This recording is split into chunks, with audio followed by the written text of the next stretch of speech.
And I will do anything for love. And I will do anything for love. I will do anything for love, but I won't do that.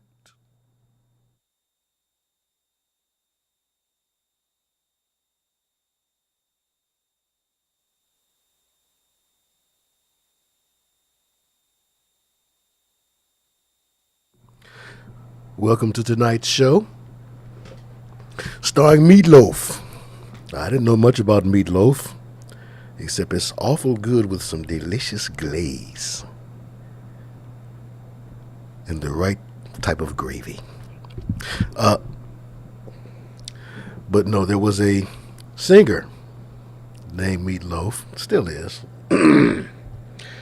who they were talking about a lot, I guess, in the 90s when I was in my 20s, and seemed to be an older, heavy-set guy, but whose career didn't start in the 90s, of course, but he had this big hit song, I'll Do Anything for Love, in 1993, from the album Bat Out of Hell 2, which was a continuation or a sequel to his smash album Bat Out of Hell from 1977.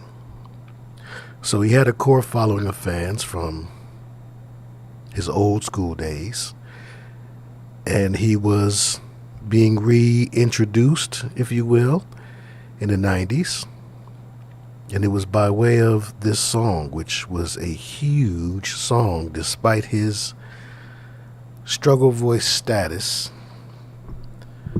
He would have been a struggle voice Hall of Famer, where he's holding onto those notes just barely by the curve of his pinky finger.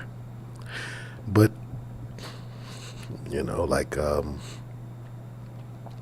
we learned in the last live stream, sometimes a producer or record executive can intend on a song becoming a hit and make it become a hit, irregardless to the talent, or, you know, we know music is subjective. Some people may love his voice.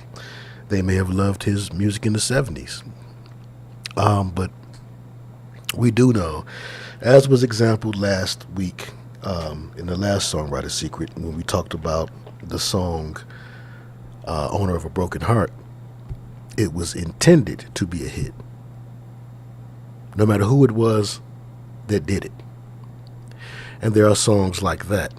But now what we're going to look at is the imagery in the video of the song and the lyrics of the song.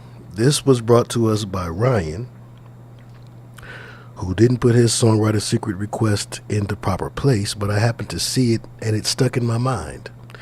It stuck in my mind so much that I knew the hook to this song, but I had no idea what the lyrics said. So I said, well, I'm curious. And I looked up the lyrics, and sure enough, it was Songwriter Secret-y.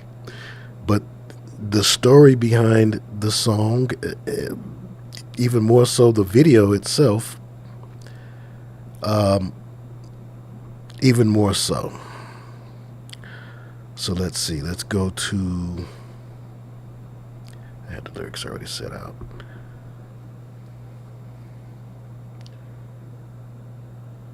Meatloaf lyrics, I would do anything for love.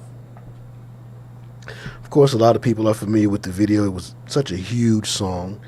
It has a Phantom of the Opera meets Beauty and the Beast kind of vibe. It's kind of a mashup. But the lyrics, it's much more important that I read. I have to read the Wikipedia on the song. A lot of these songs actually have Wikipedias, which just means that devoted fans have set up those things for these particular songs and artists. But there's a lot more information out about the backstories behind songs and the meanings of songs and what does this song mean. So many more interviews were done by pop and rock artists than by soul and R&B artists, and for a lot of obvious reasons. That there's a lot more information about the backstories to these songs, which are usually cover stories, than there are the backstories to the soul and the R&B songs, which are also, when you do hear those stories, those are cover stories too. Because they don't want to tell you what it is that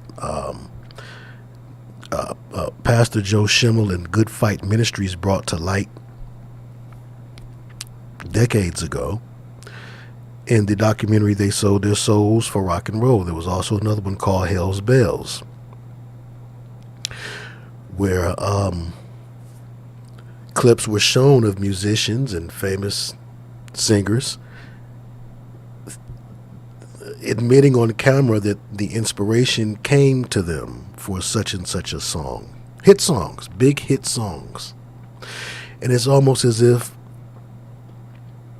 the devil wants his credit, and they're required to give up that information. I was shocked at how many times Pastor Joe Schimmel could show an article where the guitarist said, I woke up in the middle of the night and I just kept hearing these notes and I started playing them, and then the song just came to me.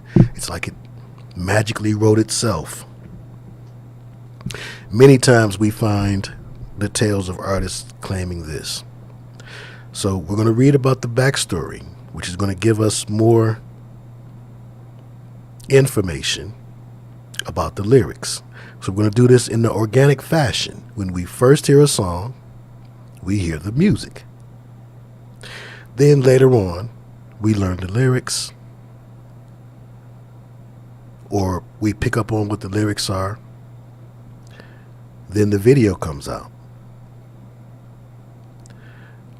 I remember being disappointed because videos would not match what the lyrics said. I hated that about videos, not knowing that the director is often in on the songwriter's secret.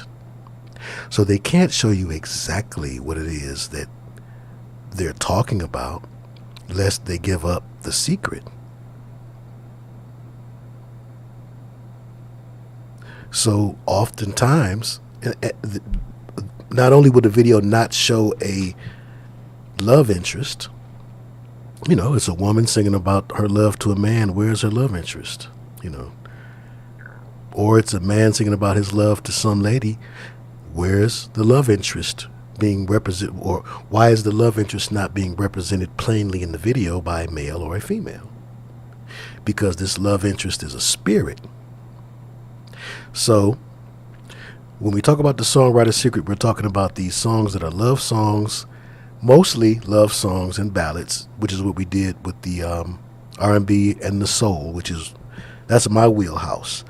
I tend to not step in this area because Pastor Joe Schimmel covers rock and roll perfectly. I'm sure he's probably done this song. I don't know. And any song that I know that he's done or that I remember him doing, and now that I think about it, I think I remember him doing this. I don't want to do that. Can't do it any better. But what we're looking for specifically with the songwriter's secret, and why we call it that, is we're looking for the lyrics that are announcing or pronouncing one's allegiance to Lucifer. Lyrics that announce or pronounce to the world your allegiance to Lucifer. Basically a pledge in music form, like Somebody Loves You Baby by Patti LaBelle. So in I'd Do Anything for Love by Meatloaf,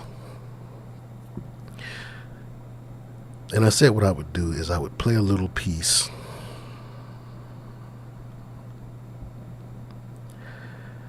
So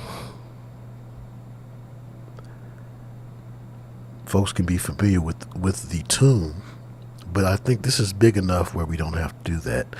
But with some of them, we will do that. Yeah, with some, I'll play a little bit of the tune. And then we do have younger viewers for whom all of this is new. So I don't know. I think it starts off. Hold on a second. Let me see here. Oh my God. Do we have to suffer this music? No, we don't have to suffer the music. So if you're new and young and want to hear this song, check out Meatloaf. I'd do anything for love, but I won't do that official music video. Now, some days it don't come easy. Okay. Some days it don't come hard. Okay. Chicken one day, feathers the next. I understand. Some days it don't come at all. But wait a minute, what is he talking about, y'all? And these are the days that never end. Now, remember, their livelihood is based off of receiving spirit instruction and inspiration. No offense to the very talented musicians and artists that I know listen in, people who actually get it from the mud, who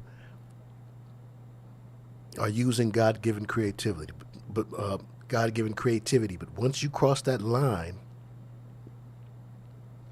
and you have become officially no longer a servant of the God of this world, but a bat out of hell, one of the ministers and philosophers of hell. Once you do that, then you're no longer privy to the cistern of creativity that the Lord provides for you. You now have to draw out of the devil's well. And so often you'll hear rock musicians have the same guitar line or bass line or the same phrasing or the same bridge or the same chorus or the same lyrics as somebody else, because the devil's not creative. But what he will do is he will take creativity from those who have it. God gives it to people, and people then willingly give it away to the devil. So the devil will rape and wring out the rag of some poor soul until he gets every drop of creativity out of him, and then he goes on to find the next. This is why he does indeed target people that are talented. The people that are talented become the lifeblood for his industry, which is full of people who aren't so talented, but who are more compromising. People who are more compromisable, people who are more compliant and complacent to his agenda. Because the talented usually will hold up a particular standard and say, well, no, I don't have to take that. I can take my talents elsewhere. So they're harder to get. But when the devil gets one, he will work them for all they're worth. And that's songwriters, producers, musicians, and singers.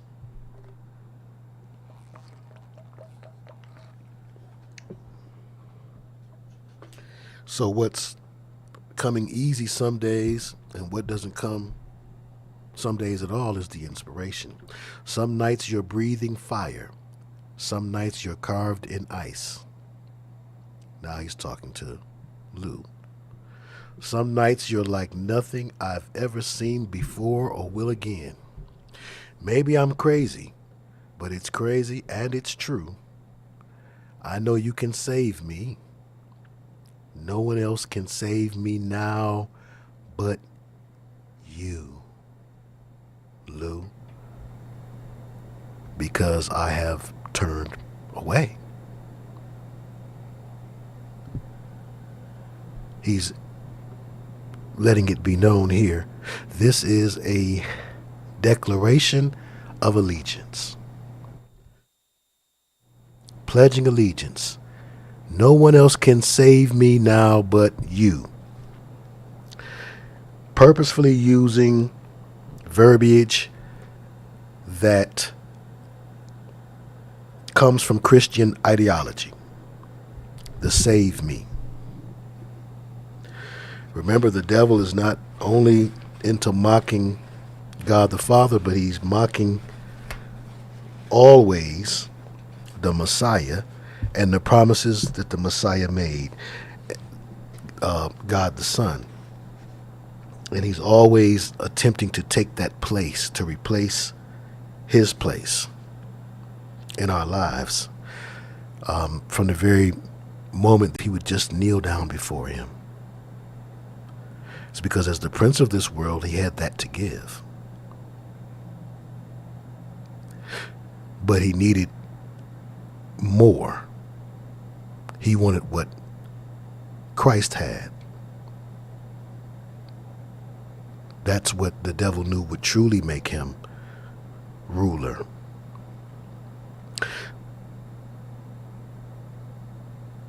And like the Most High.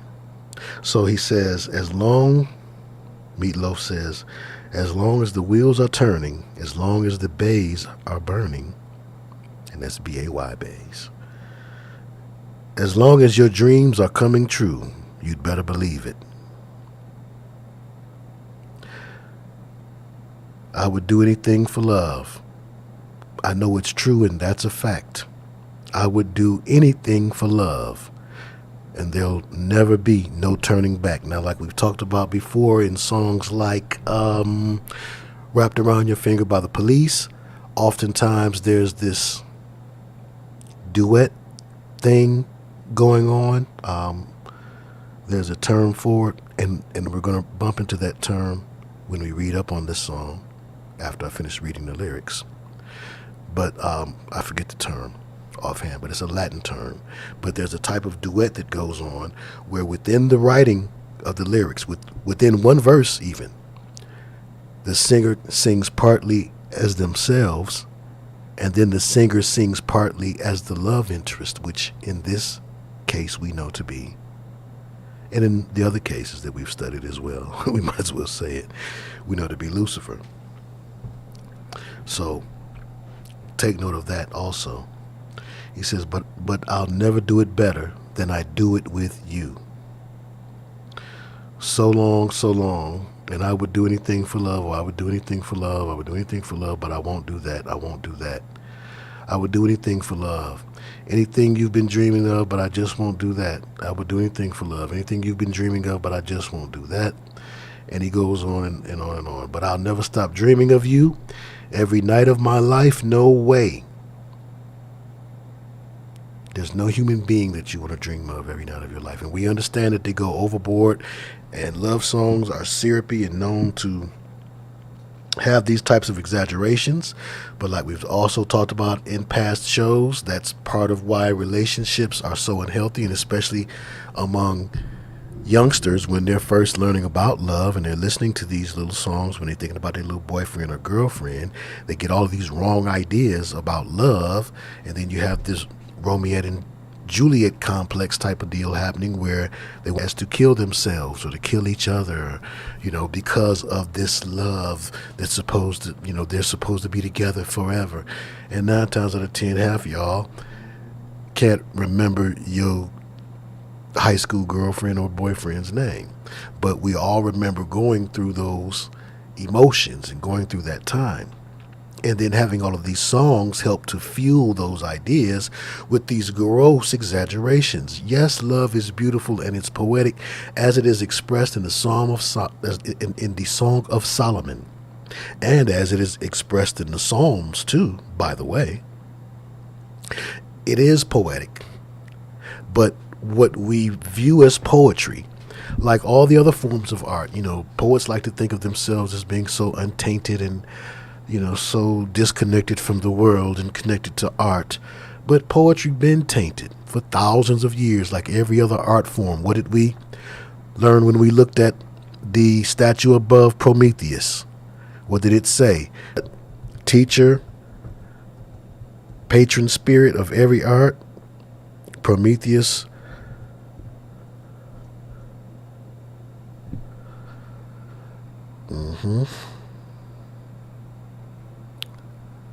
Inscription, because we have to keep going back to that. You look at the thumbnail for this video. It's the combination of Kenny Loggins' photo shoot for his album cover, where he's holding that ball of light. Remember, we went through this in the last show. And then Prometheus holding that light. This is the light, the fire of invention, inspiration, knowledge, It's actually the fire of Lucifer, who, with the fallen angels, provided mankind with the arts and the technologies upon which we built civilizations. The Almighty had a perfect idea for a civilization for us. Guess what? Y'all ain't got to work. Y'all ain't got to wear clothes, buy clothes, worry about clothes. You got to worry about food. It's all provided for you. The animals won't attack you. There was already a blueprint for civilization that wasn't self-destructive. But every great civilization that man has produced since the fallen angels came down here masquerading as gods and goddesses, to every culture, starting with the dark cultures and then moving on to the lighter cultures, which followed them. They disguised themselves as the gods and goddesses of ancient Rome, and before that, ancient Greece, and before that, ancient Egypt, ancient Babylon, ancient Sumer. These were the fallen angels, and they taught man these arts and these technologies that we formed our civilizations around, including poetry. So when we're looking at the songwriter secret, even the most beautiful songs, I mean, some people would say Somebody Loves You, Baby is a beautiful song. Some people would say this is a beautiful song. Sailing, Take Me Away. Some people would say that's a beautiful song. Turn Around Every Now and then. Some people would say that's a beautiful song because, again, it's not only the melody and the harmony and the rhythm, all of the things that comprise the music, the tones, the vibrations, all of the things that comprise the music constitutes one part of the spell. That's in and of itself, by itself. People say, well, Brother Theo, what about instrumentals? What about jazz? Of course. It's the music that catches you in the spell first, so that you don't even notice that the lyrics are sinister. To every step you take. I'm sure there's people that got married to that. Sting himself said that was one of the most, it's a word he used, it was diabolical or sinister songs that he'd ever written. And if people really knew the meaning, that they'd come after him with burning torches and pitchforks or whatever. Something to that effect. I'm paraphrasing. But he used a very extreme word for how wicked that song was. And at the time I heard that quote from him, as a fan of the Police and of Sting, I thought, oh, this is some crazy rock star talk. Oh, rock stars are supposed to talk crazy and do crazy things, and and we're just supposed to dismiss it. Oh, and I did. I didn't know the songwriter's secret, hadn't seen they sold their souls for rock and roll to even know that it was in rock and roll music, like I would find out later on, not to the degree that I would find out later on. At that time, I didn't know. Among black households, it was always the whisperings of rock and roll, that's the devil music. And then, depending on how far back your grandma and them go, they might have even told you Stevie Wonder and Marvin Gaye, that's the devil music. So we look past these things because the lyrics are pretty, the lyrics are beautiful, and the devil himself is described as a being who's able to produce beauty. So everything look good, sound good, smell good, taste good, ain't good. You have to be able to look beyond something just because it favors you. It's the same color as you. Some people get duped simply because they don't understand the existence of the boule and the black Illuminati agenda and the nuances that are there. Trust me, as a researcher of both sides of the chessboard game, it's real. And some people miss things simply because their filters aren't set to see through that. Other people's filters aren't set to see through things that sound nice and sweet. So the devil does know how to put on that disguise. It's not always the disguise of heavy metal, even mock heavy metal. So what Meatloaf did in this video is evil genius, in that he took something that was a beautiful song and he figured out a way to include the ugliness, the true ugliness of the demonic realm within it, and make it seem beautiful and artistic. And people to this day will credit it as such. If I was to scroll down and show you the comments, you would see just as much. But let's move through here.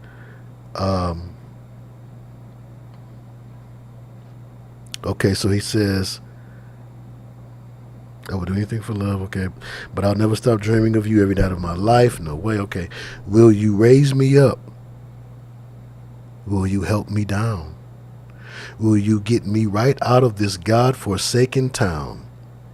Can you make it all a little less cold? I can do that. So this is when, now, of course, for years people have questioned, what is the but I won't do that? And of course, there has to be a cover story. When a song gets this big, they'll practice and rehearse and create a cover story.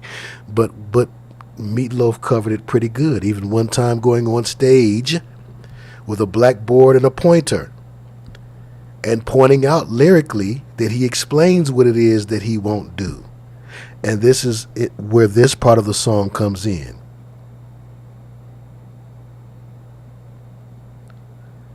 So he says, oh, I can do that.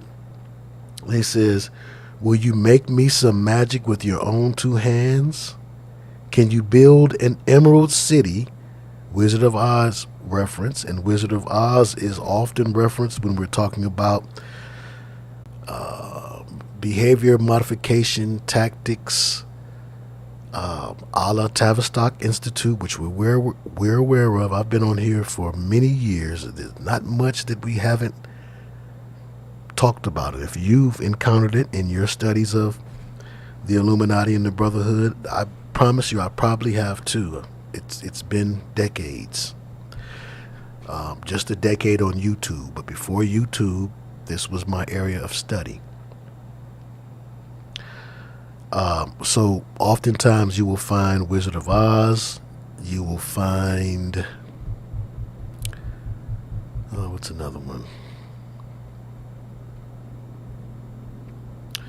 References of Through the Looking Glass, Alice in Wonderland. These references, according to researchers of the subject, these references are used in mind control programming, in MK Ultra programming.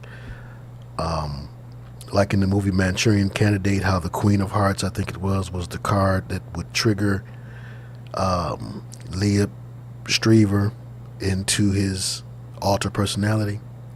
Well, supposedly programmers have agreed upon using cues from the Wizard of Oz, cues from Through the Looking Glass, Alice in Wonderland, and incorporating those into beautiful imagery. It sounds so beautiful. Can you build an emerald city with these grains of sand? Who can do that? Sounds like a promise that the devil would make you.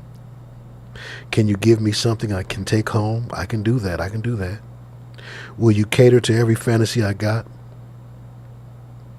Will you hose me down with holy water if I get too hot?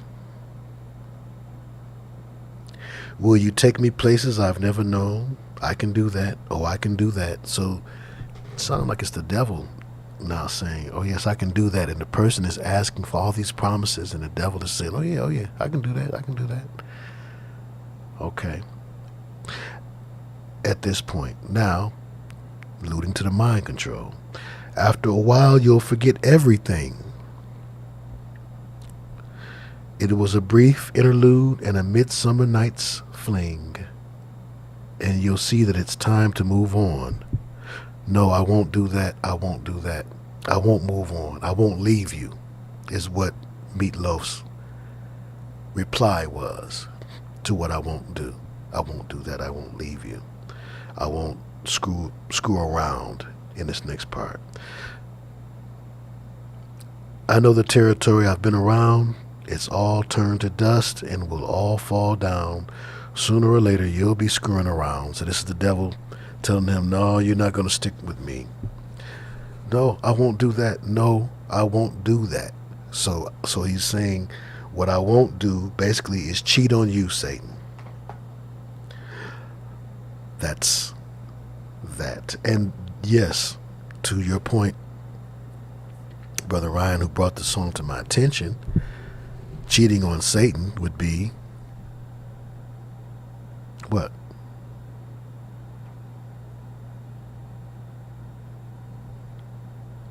Giving your allegiance to Christ. So the video is bananas. Like I say, check it out. We're going to follow it up after I read this here.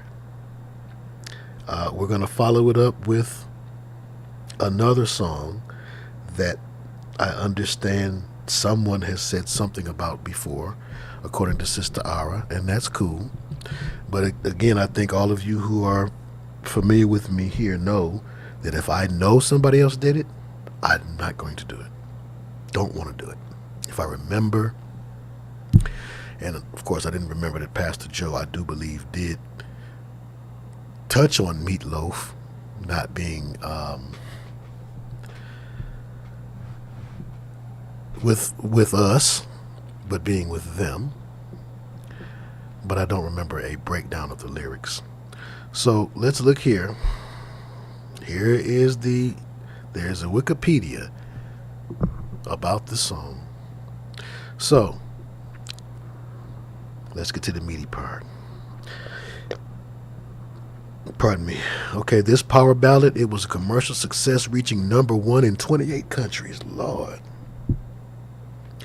The single was certified platinum in the United States and became Meatloaf's first and only #1 single on the Billboard Hot 100 chart and the UK Singles Chart, and was the best-selling single of 1993 in the United Kingdom. The song earned Meatloaf a Grammy Award for Best Rock Vocal Performance Solo. Okay, music and lyrics. Okay. Okay, we don't need to know that. Okay, where was it? All right. The lyric, okay, hold on. Okay. Please listen to this. Okay. The song opens with a guitar played to sound like a revving motorcycle. And the video opens congruently with him. We don't know it's him at first. We don't know that it's him.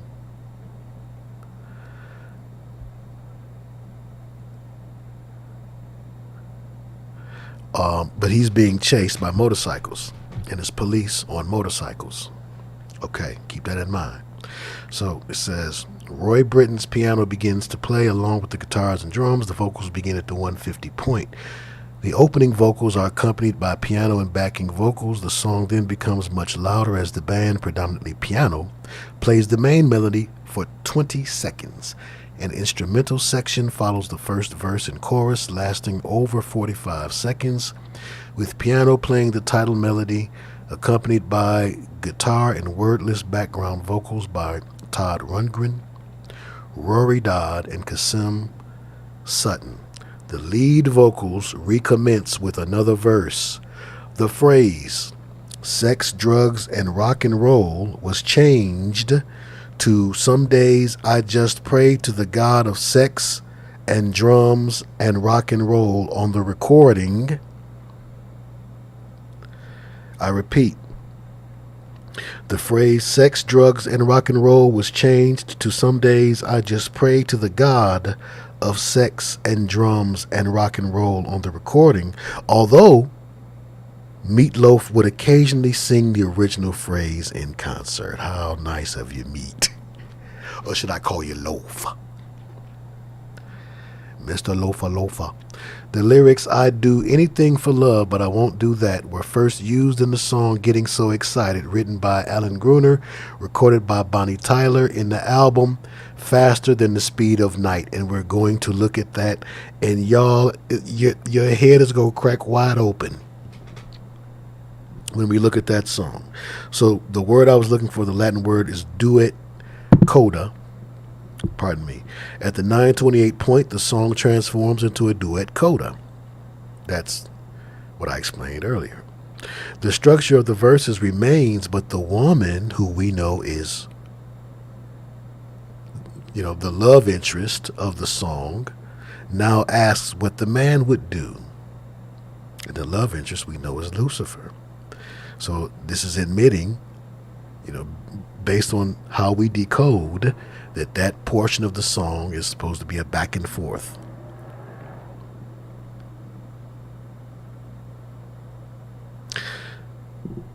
Okay. And okay. He answers in the affirmative for the first 4 sections. The song's tone changes for the final 2 sections, in which the woman, Lorraine Crosby, on the original recorded version, predicts that the man would eventually do things to upset her and their relationship both times. He denies it. So now put your duality caps on, ladies and gentlemen, because there's going to be so much duality going on here. The woman is the devil, asking, "Will you be true to me?" basically. But the woman is also Eve in the video. That is, in the video, the director, Michael Bay, the director, Michael Bay, and Meatloaf and the rest of them witches and warlocks, came up with a good way to put the double duality whammy on it. So in the video is Beauty and the Beast, and the Beast is the devil, and the beauty is Eve, and the devil is sneaking around trying to get at Eve. But according to Luciferian lore and mythology, Eve was a little hot thing, and she was tempting poor Lucifer. Yes, and she seduced him. Now, the devil, ever playing both sides of a lie, so that the wise man knows that it's a lie. Also in the video, he shows and proves that it was the devil who actually did the seducing, while still playing off of this Luciferian false narrative that Eve was a little bit of a hottie and wanted it, which we can also find in "He Came From Somewhere Back in a Long Ago," which we may also do tonight. Actually, I should probably follow this with that. What a Fool Believes. But we've done that in so many past Songwriter Secret shows that I didn't write it down. So anyway, check it out. So the woman predicts that the man would eventually do things to upset her in their relationship both times. He denies it. So she's representing the devil. Okay, perceived ambiguity of that. Meatloaf claimed that the question, "What is that?" was one of the most popular questions he would be asked. In his 1998 VH1 Storyteller special, he explained it on stage using a blackboard and a pointer. Meatloaf believed that the lyrics were unambiguous, but Steinman predicted that they would cause confusion. Each verse identifies things the man would do for love. For example, "I'd run right into hell and back." That's okay, quote unquote. Followed by a promise of something he will not do. For example, "I'll never forget the way you feel right now." This is followed by the title lyrics, which repeat the pattern. Each mention of that is thus a reference to the particular promise made earlier in the same verse. At the song's conclusion, the woman predicts you'll see that it's time to move on and you'll be screwing around. To each of these, he emphatically responds, "I won't do that." Okay, so now, an early episode of the VH1 program Pop-Up Video commented exactly what Meatloaf won't do for love remains a mystery to this day. I can't go for that. What is it that he couldn't go for? We're going to talk about it. A reviewer writing for AllMusic commented that the lyrics build suspense by portraying a romance-consumed lover who pledges to do anything in the name of love except that a mysterious thing that he would not specify. Frank O'Day says the lyrics provide an enlightening example of how listeners project their own thoughts, values, and concerns onto the meaning of the song with misconstrued lyrics. And now, all of this was new to me, and I went to watch the video. Because like I said, wasn't my cup of tea in 1993. So,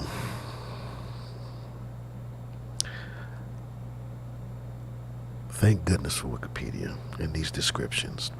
Michael Bay directed the music video, and again, Wikipedia is a fan-based thing. In other words, you or I could go on there and put things in that are not true.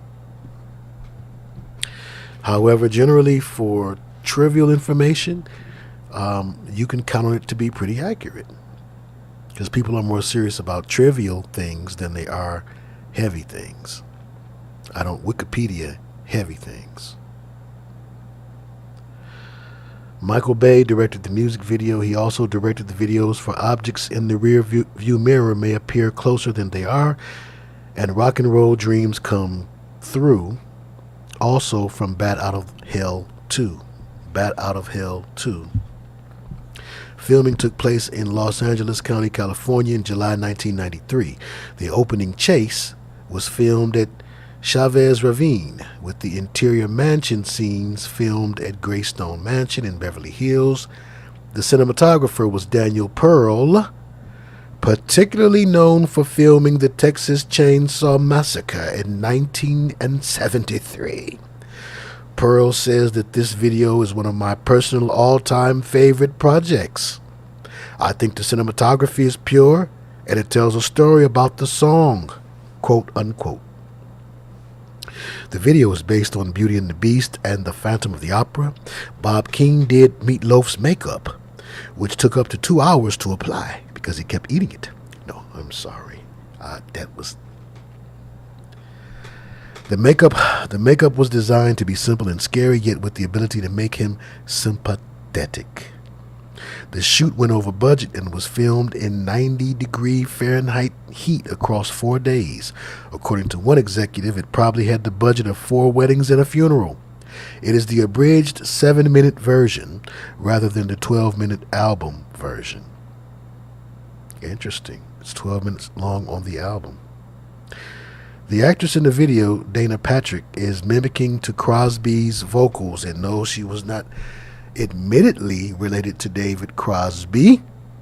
Crosby, Stills and Nash fame, who was also mentioned famously in the John Todd video,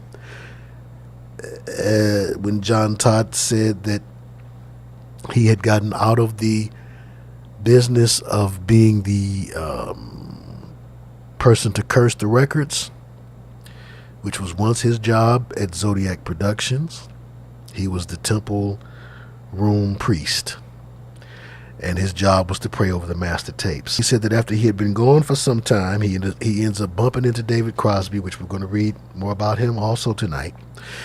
And he said that he asked David Crosby kind of casually how things were going in the music business, and somehow the subject of do you still have to be a witch in order to produce records came up. And David Crosby said yes, that was a requirement, that in order to be a producer, of course, of a certain status and stature, because you know somebody, I know somebody, we all know somebody that's produced something. It's not a witch or a warlock. But we're talking about that other level of the game. David Crosby is a legend. So, to get back to this,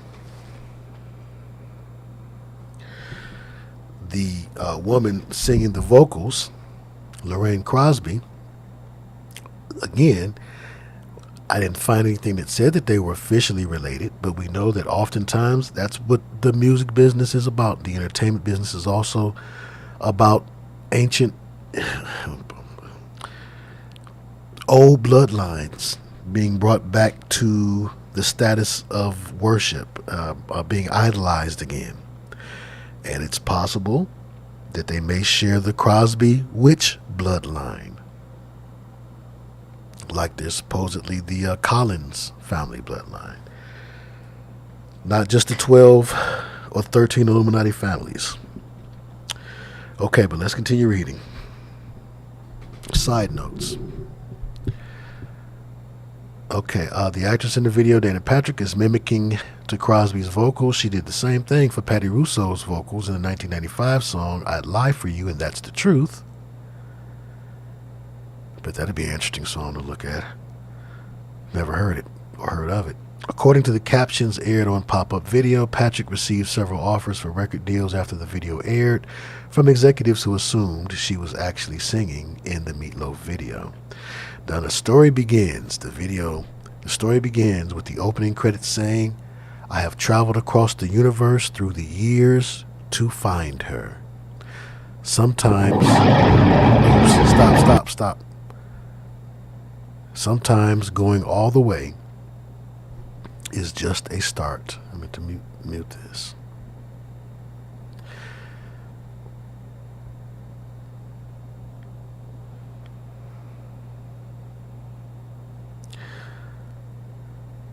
I have traveled across the universe through the years to find her. This is the same. Wow. He came from somewhere back in a long ago. This is that same idea of the devil reuniting with Eve. Whew, have mercy. If only. And then the lineage that came after, that created creation, would truly be his. He wants control. And he wants control that badly that he has his ministers and philosophers create these fantasies and these storylines where he can reunite with her again. It's what Beauty and the Beast is about. It's what Dracula's about when Dracula gets the girl, like in the Twilight movies. Let's move on. You'll see. We then see the Beast character, a deformed man portrayed by Meatloaf, on a motorbike being chased by police officers and a helicopter. As the chase continues into night, the Beast passes into a graveyard and into what appears to be a very ornate mausoleum, hiding from his pursuers. So he's hiding in the graveyard. Again, we understand, well, it's supposed to be like Beauty and the Beast and a mashup between Beauty and the Beast and Phantom of the Opera. But again,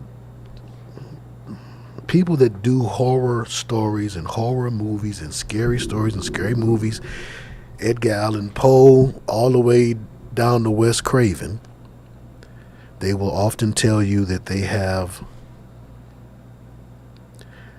this connection to the dark side or the devil, the same way that the rock stars are inspired.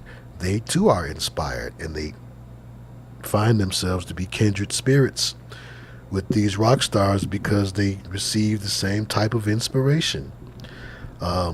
Degradation of creation, or recreation through recreation, a recreation through recreation, to recreation. So it says,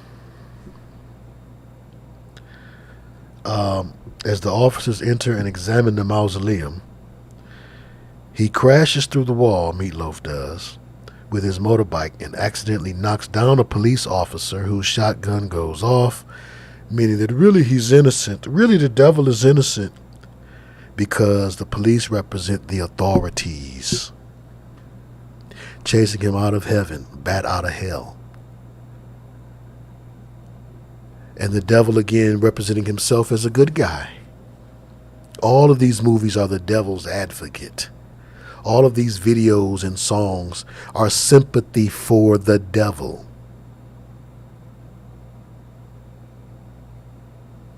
More often than not, at least the ones that we pick out. Now, I hate to have to say the obvious.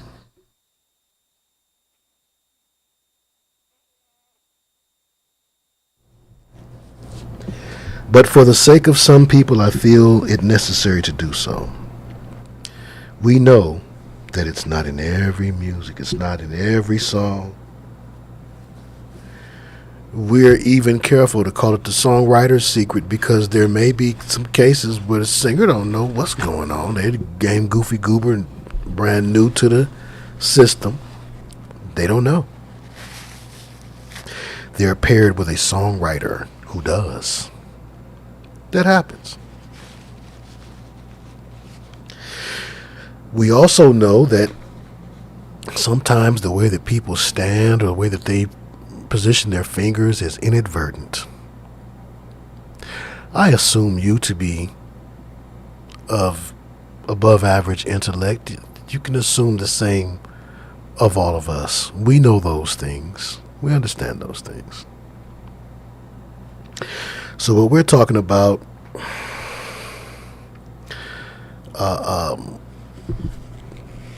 we've seen enough cases and examples of it to know that this is beyond a stretch or a reach.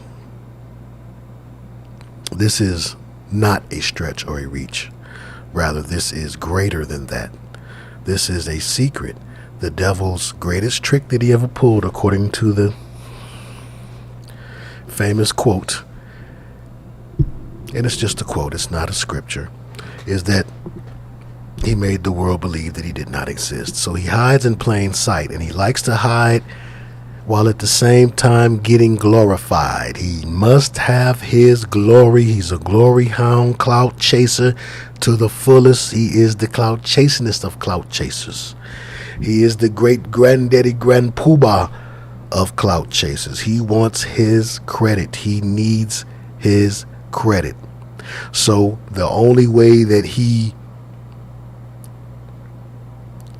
could get caught in some cases, or at least in these cases, is by us examining these lyrics and finding out just how ever present he tries to be. There's only one who's omnipresent.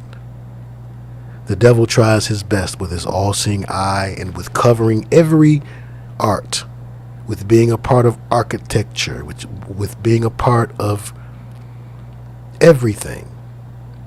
Our language, our music, our food. In so doing, he believes that he can do the next best thing to have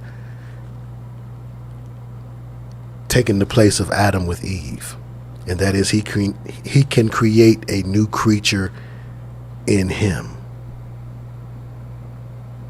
by indoctrinating us with, inundating us with all of these things that have his stamp, his mark, his spell. His desire is that it will eventually work on some of us. So now, the beast inadvertently kills an officer because he's a good guy. He didn't mean to do it. It was a result of the beast trying to escape, and when the beast tries to escape, he knocks down a police officer whose own shotgun goes off. This causes one of the chandeliers on the ceiling to fall and kill the officer. How theatrical. In desperation, the beast flees into the nearby woods where he comes across a beautiful woman bathing, cooling herself by a fountain. This just reminded me too much of the lost book of Adam and Eve, of the lost books that told about Adam and Eve. In the Apocrypha, the woman appears to be in sunny daylight, while the rest of the woods and castle clearly show that it is nighttime. So there's something about her. The light is shining upon her. So now we have, again, this duality thing. of yes, Lucifer wants you to see him as beautiful. He will even present himself as a beautiful woman in a beautiful pasture, bathing and being seductive. He will present himself in whatever way he thinks is necessary to draw you forward. And always, well, quite often as light, because he knows that things attract to light. Not only dark things attract to light, lots of things attract to light. But especially those who are lost and who would trust the light unquestionably. So you have the beast as the man being seduced by the woman in red representation, or the feminine representation of Lucifer bathing. That's one form of duality. And then on the flip side of that, you have the beast as the devil, the beast, ogling over Eve as she bathes, plotting to lure her away, which he does do, by the way, in this video, with a shiny object that he hangs on. Wait for it. Hold on. Let me read it. The woman appears to be in sunny daylight, while the rest of the woods and castle clearly show that it is nighttime. The woman looks into a mirror and glimpses the beast watching her from behind. She turns, and he flees, leaving only an amulet hanging on a branch. What else hangs on branches? And we know that it was not an apple that was used to lure Eve away. It's because scripture doesn't say apple. The apple was brought forth by the Renaissance painters who knew the secret of the secret societies. Okay, rabbit hole, here we come. The Renaissance painters and the apple. We actually did an extensive thing on that in another show. You can find out who the first one, let me see, the apple and the Renaissance painters. I believe it was the Renaissance, maybe it was the Enlightenment age. But anyway, the painters at this time, the big name painters at this time, were Brotherhood. And they knew, yes, it was the Renaissance, thank you. Thank you, memory. And they knew that the apple was symbolic of knowledge.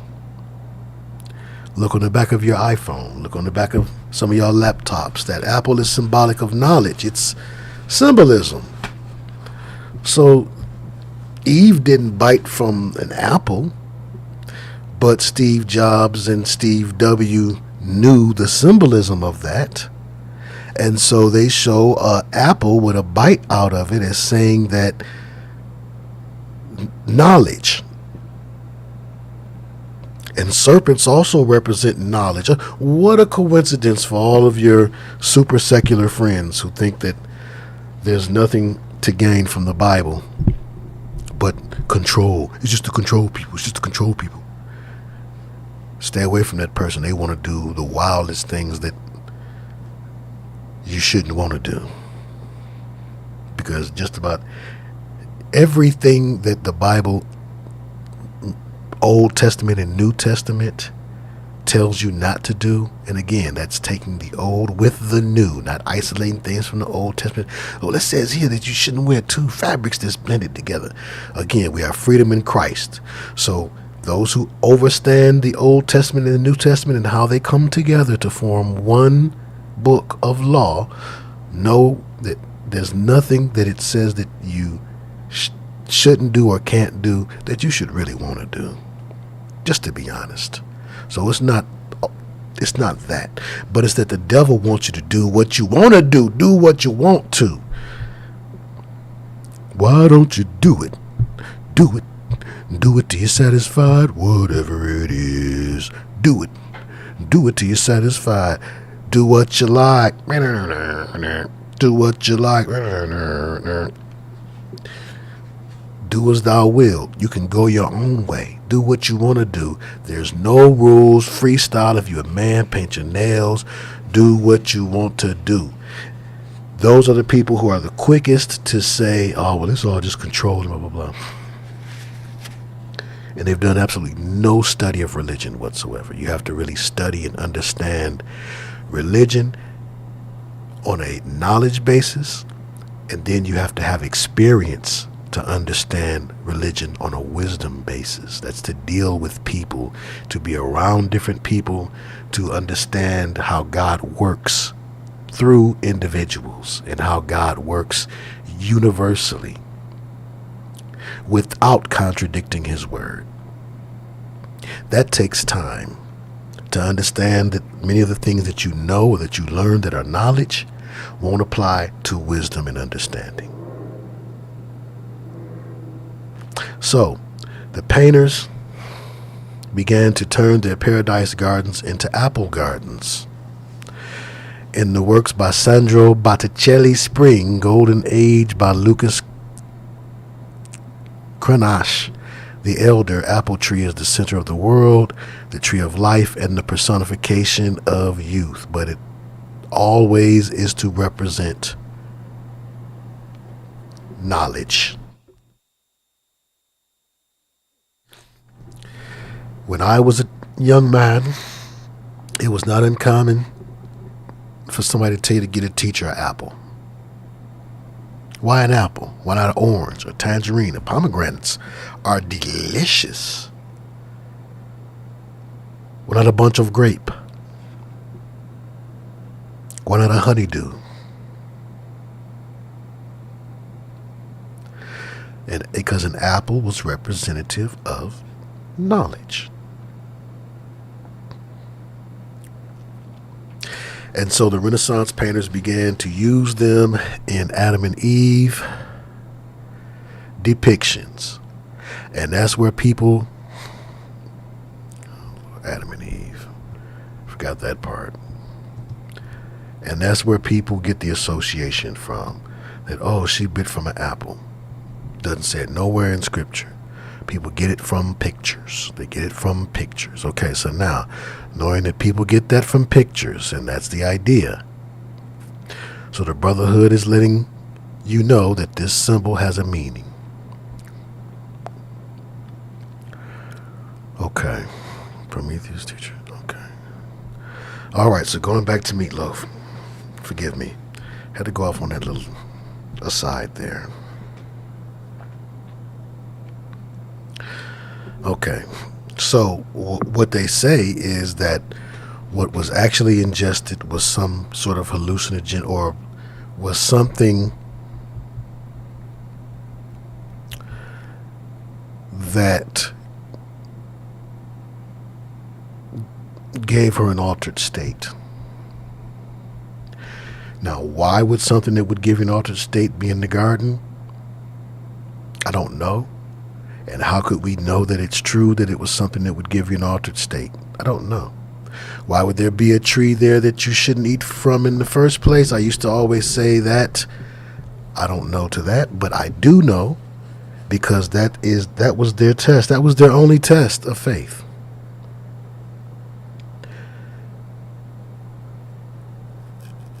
That was their only test of loyalty. They didn't have a lot of things to not do. Just don't do that. That's proof that you're honoring my word and you're obedient to me. Like a child should be to a parent. You should be obedient to me. Your parent never tests you to see if you were really where you said you was going to be. Did you really drive the car where you said you was going to drive it to? These look like East Side miles. So that was their only test. That's why for that. Okay, but anyway, getting back to the video. Okay. So the amulet hanging on a branch is to represent that apple, which represents knowledge. Luciferians believe that it is the Prometheus knowledge. The apple is the same as the fire or the light of Prometheus. It represents that knowledge, the freedom, the liberty. Statue of Liberty.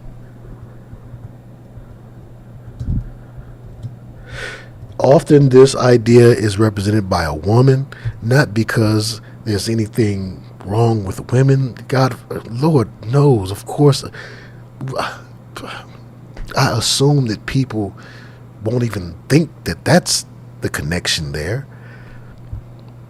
No, but because women can be tempting and alluring. And it's the temptation of, and again, I know people say, oh, it's Apollo, it's a man's face. Irregardless, the world sees this as a woman with a torch. Going back to the idea of torch songs and the prostitute holding up a torch in the cave or in the midst of some deep, dark forest or woods or wooded area. And the torch is to show you where she is because she has to do what she does in the dark. Also, the freedom and the temptation aspect. They will use a woman to tempt you into this. Like, yeah, you know, you can do what you want to. Then that means with women too. An immoral man certainly has every reason to not want to believe in anything of Scripture. And one thing that you're promised when you become a member of these brotherhoods is that you will be as God, meaning no rules. Schools are for summer. People don't want no rules.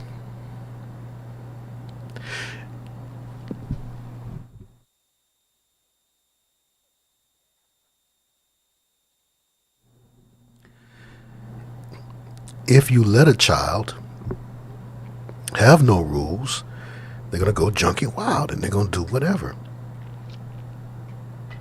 Yes, children have a natural need for discipline and they will look for that.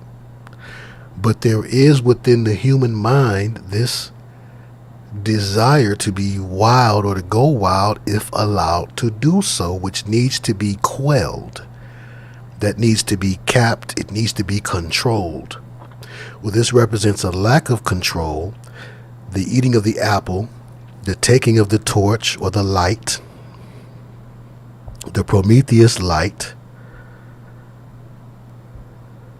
Oops.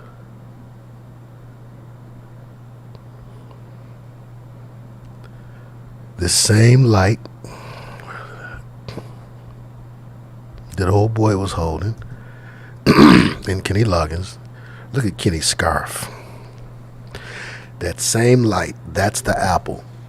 That was the connection I wanted to make. That's the apple. It's the same idea. Take this and be free. Get inspiration. Do what you want to do. How many people with the artist mindset would think that that's heaven?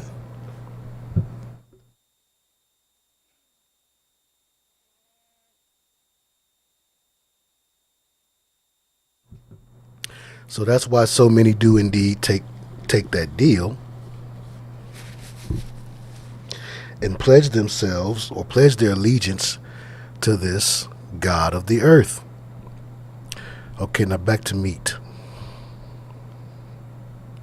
No, we're not going to do that. Yeah, Loaf. Loaf it is. We're going to call him Mr. Loaf.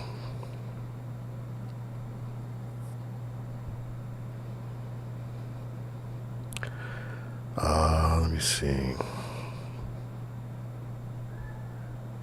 Okay. Back to the video. Okay, now. So she sees that the beast is watching her while she's bathing. He turns and flees, leaving only an amulet hanging on a branch. The woman picks it up and pursues him. As she approaches the castle, the beast is watching her movements through the reflection of his drink. As she comes into the castle, the beast hurriedly removes himself. He's being elusive. Because again, remember, there's this duality of who's chasing who, right? There's this duality of they're both the devil, right? There's this duality of, in one sense, it's the devil pursuing Eve, and in another sense, it's the devil pursuing old ugly Meatloaf. representing himself again as ugly as the beast. I mean, not talking about the man personally. So it says, as she comes into the castle, the beast hurriedly removes himself. The woman sits in his chair and rests by the fire. The beast watches her from his hall of mirrors and contemplates approaching her. It's 207 million views. They're not playing no games. With a checkerboard floor. See how God is? Ain't God good? Ain't he good? I didn't notice this. I just put my finger there. Okay? Honestly. I just slid my finger there. There you go. White candles a la Sting. And wrapped around your finger. And again, you don't have to ask me, hey man, my auntie burned white candles in here. Is your auntie into witchcraft? Does she just like candles and the color white? She'll be all right. She'll be all right.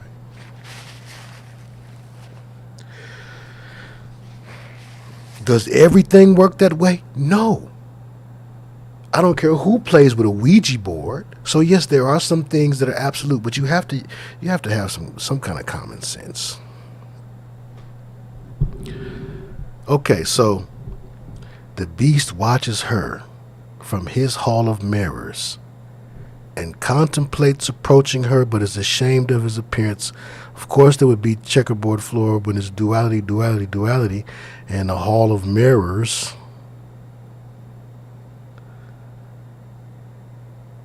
Or is that his drink? Okay, there she is in the chair. There she is in the tub. It's giving me Whitney Houston, the Mephisto waltz type of vibes.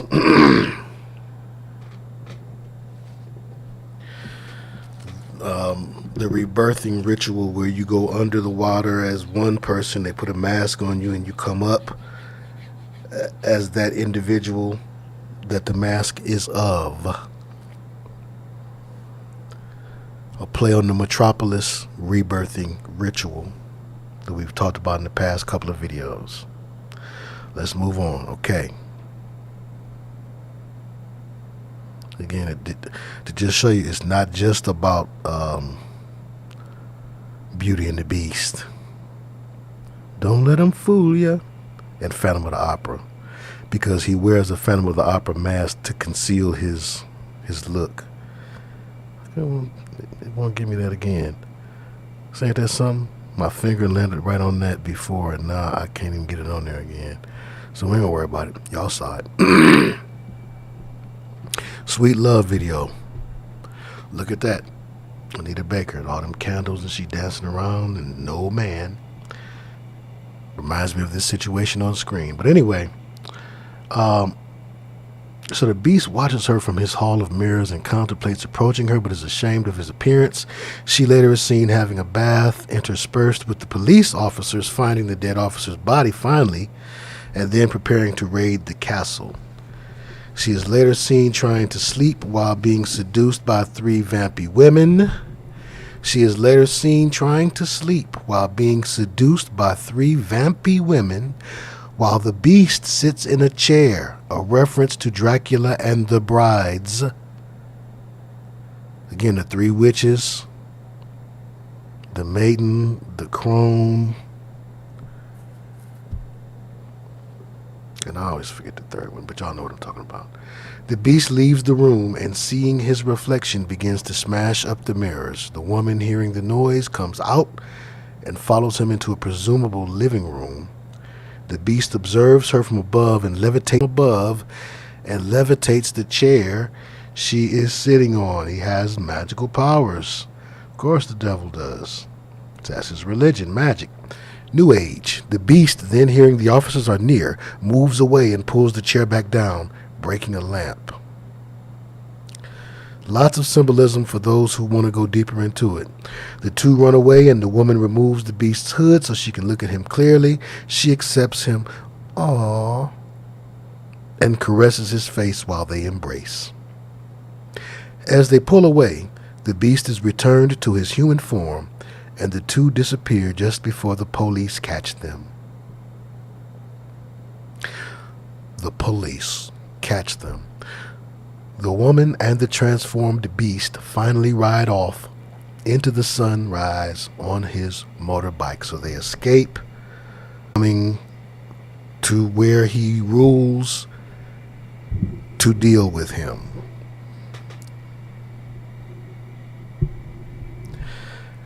A Luciferian fairy tale that'll never come true. He is a defeated foe and he knows he's through. So they make up all of these stories, highway to hell, hey Satan, you know, like you partying and having a good old time in hell. Woohoo, yeah. But they have to do these things in order to change the narrative. Let's see what folks are talking about, and then we're gonna move on to the next one, which is actually connected to this song. As Bonnie Tyler was supposed to sing the duet part with Meatloaf. Yeah, we just read that, remember? So next we're gonna look at Turn Around. Every now and then I get a little bit. Turn around. Let me see. Total eclipse of the heart. Pardon me. An eclipse is a blocking of light. So your heart is dark. And the video. I'm sure it's been talked about. You just have to talk about it. Because they did a similar thing as they did with Meatloaf years after this. Lucifer does the same old gangster two-step. He doesn't have a lot of moves. Once you know his moves, it's kind of like once you master a certain video game, when you first get that Mortal Kombat or that master, especially talking about a fighting game, it's a lot of moves to master. You think to yourself, I'll never master all. Then you have it long enough and you play it long enough and then you know all the moves. You're like, oh man, there's not enough moves on this. I know all these moves. Well, you'll get to know all of his Songwriter secret moves. So before we get to Bonnie Tyler and Bright Eyes. Yeah, that's Bright Eyes in that picture. Y'all didn't know that was Bright Eyes? Or is she Bright Eyes? We shall find out in the next installment of the Songwriter Secret, Bonnie Tyler, Total Eclipse of the Heart, which will be coming up in just a few seconds. But I must take a short water break, and I'll look at the comments and keep the mic on while I look at the comments and take me a sip of water. But yes, this is Bright Eyes.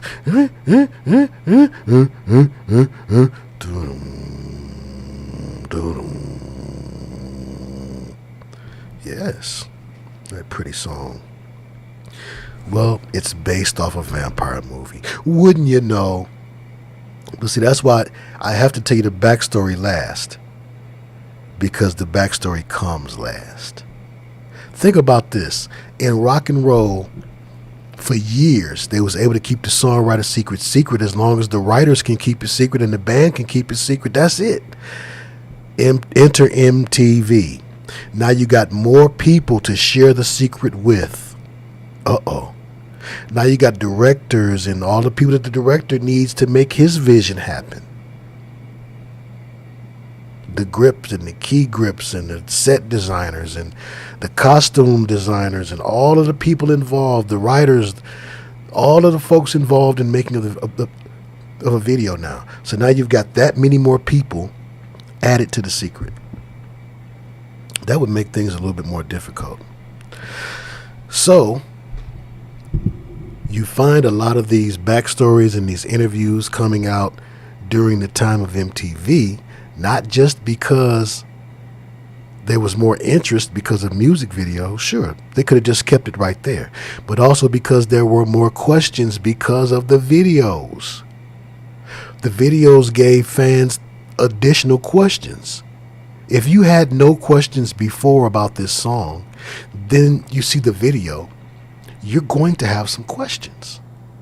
So then this makes the interviewer have to either seem fake and ignore those questions, or the interviewer has to ask the questions. Well, if you're a big artist, before you do an interview, your people, your handlers, your management team, and all of them, your publicists, they go to the interviewer. Whether it's Oprah Winfrey, Gail, or Noriega.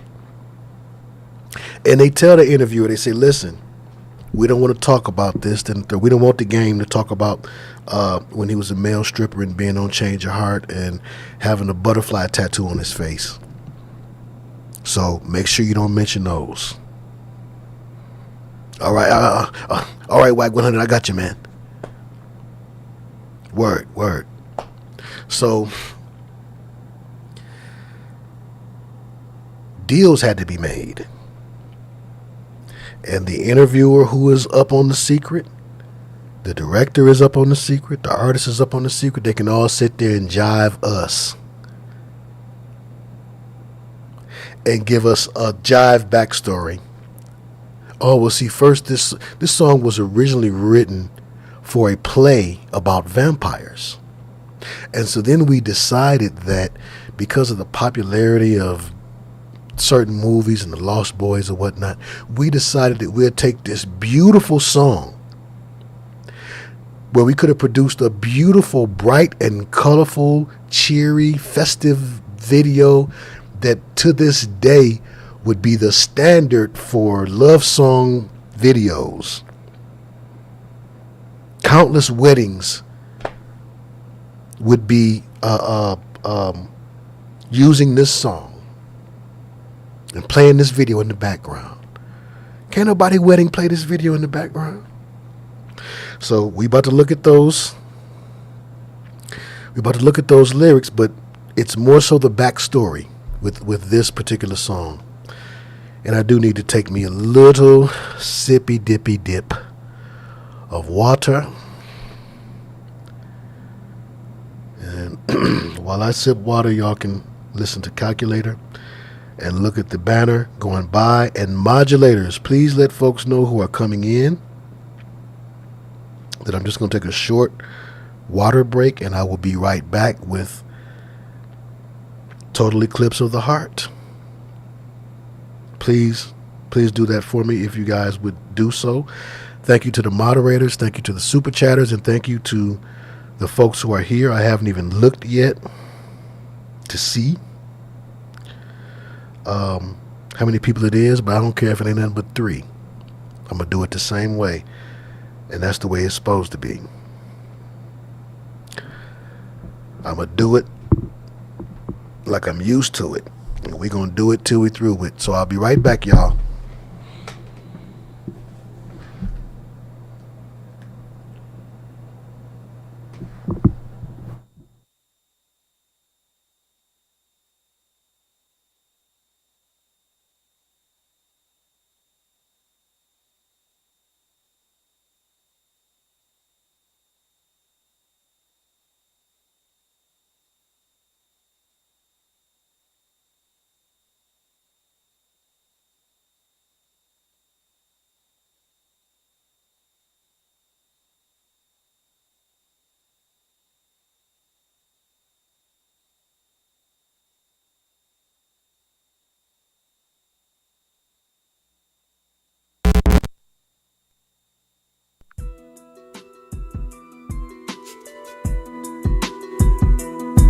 All praise is due to the living and true.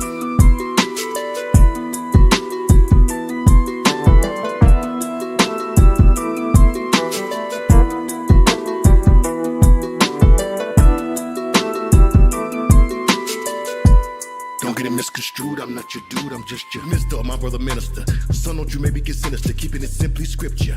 Come here, child, let me draw you a picture. Mixture, flow, sound, and texture. Fixture from Motown, a lecture. Lyrically bonded together with a song that forever uplifts the creator. Now that's the endeavor, now that's being cleverly undertaken. While they making us sicker than Hannibal Lecter. But don't be mistaken, it's Jesus, they broke every fetter and tether. To God be the glory forever and ever. His kingdom will never be severed. When the Northwest meets the Midwest, it's Reg mine and unplug them together. My face may be salted and peppered, but lose my favor and flavor, oh never. You can count on my father Father, he's faithful even when the hateful band together against me. Whatever weapon they form will fail. I know I'm blessed through sleet or hail. No matter the weather, better than USPS. I count on my God to prevail. That's what the deal. That's how I fail, for real, for real. The one thing I count on to be done is his will. The Alpha and Omega. There is no other greater. I count on my creator, just like a calculator. Calculator, when I call, he comes for me. My Lord and Savior, I count on him to comfort me. Calculator, in any emergency. Calculator, I count on him to comfort me. He's like a calculator, the Alpha and Omega. My creator, nothing greater, cause I count on my Savior. Just like a calculator, the Alpha and Omega. My creator, there's nothing greater, I count on my Savior. Young Neff's on the lodge with it, doing donuts in a Dodge with it, and a snapback or a fitted. That lean and rock with it, even get it if you're not down with God. Get it right and vibe hard with it. If they smart with it, I'm gonna be famous and heard. But this ain't the game, it's the word. The lame is the skirt. What the devil is giving the spit ain't the flame, it's the turd. And that's the word from Theodore the third. In the authority of the Lord Jesus, we ask that you forgive us for the sore grievous sins that we are guilty of. Once more, free us. I heard three things, that's for sure. Taxes, death, and trouble. But there's one more. He'll be there on the double. For the poor and the needy, he will arise. Just endure, and you'll see him come in time. Calculator, when I call, he comes for me. My Lord and Savior, I count on him to comfort me. Calculator, in any emergency. Calculator, I count on him to comfort me. He's like a calculator, the Alpha and Omega. My creator, nothing greater, cause I count on my Savior. Just like a calculator, the Alpha and Omega. My creator, there's nothing greater, I count on my Savior. Detroit hustles harder, the harder that Detroit hustles. Neffs and nieces know their uncle's flavors wavier than Ruffles. Everyday flexing muscles that's made by Chevrolet. Them 470 Hemis, they weigh too heavily. When I spit all that drip from the D oozes.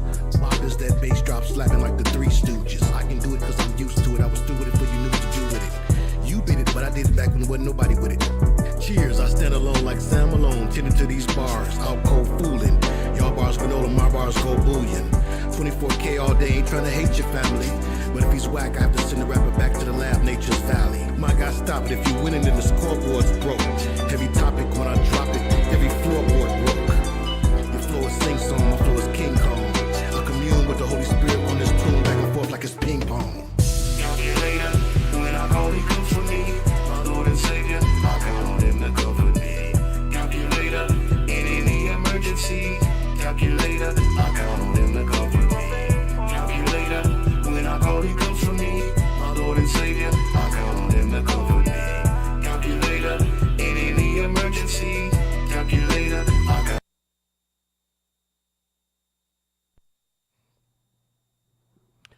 Okay, back. All right, now we got a lot of people in the house tonight, and while we do, I wanted to invite you all to be sure and come out this weekend. Exact day to be announced. I would like to have a little Unplugem talent exposition, not a contest, not a show. We're not looking for winners, just folks who might want to display their talent. Whatever it is that the Lord may have given them to do with song or music, maybe even poetry. So, let's get into this next one here. This is by Bonnie Tyler. But now, before we get to Total Eclipse of the Heart, let me show you something. Here's a little known Bonnie. Well, let me just speak for myself. I know of Bonnie Tyler, Total Eclipse of the Heart. I've seen Old School. No, I remember that song. That song was a big enough song to have hit my radar. I watched MTV. Knew that song. But I didn't know this other song that I want y'all to check out here. And I want y'all to check out the lyrics to this song. And then we're going to go straight to Total Eclipse of the Heart. This is also Bonnie Tyler.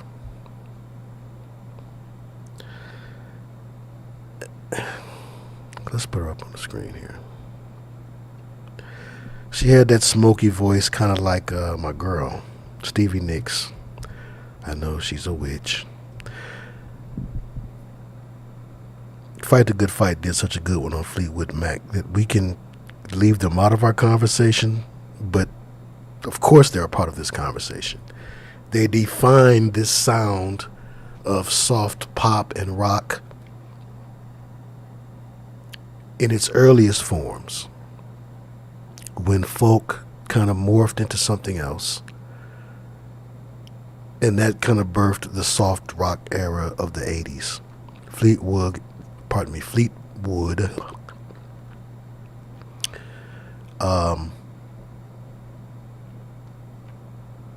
My mama liked their music.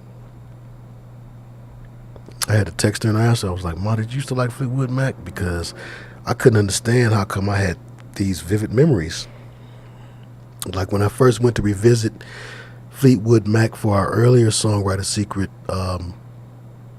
live streams, like back in 2017, maybe 2016. I remember listening to those songs and I was immediately transported in my mind back to when I was a child and what house we lived in and all of that. And I could remember hearing her play her music.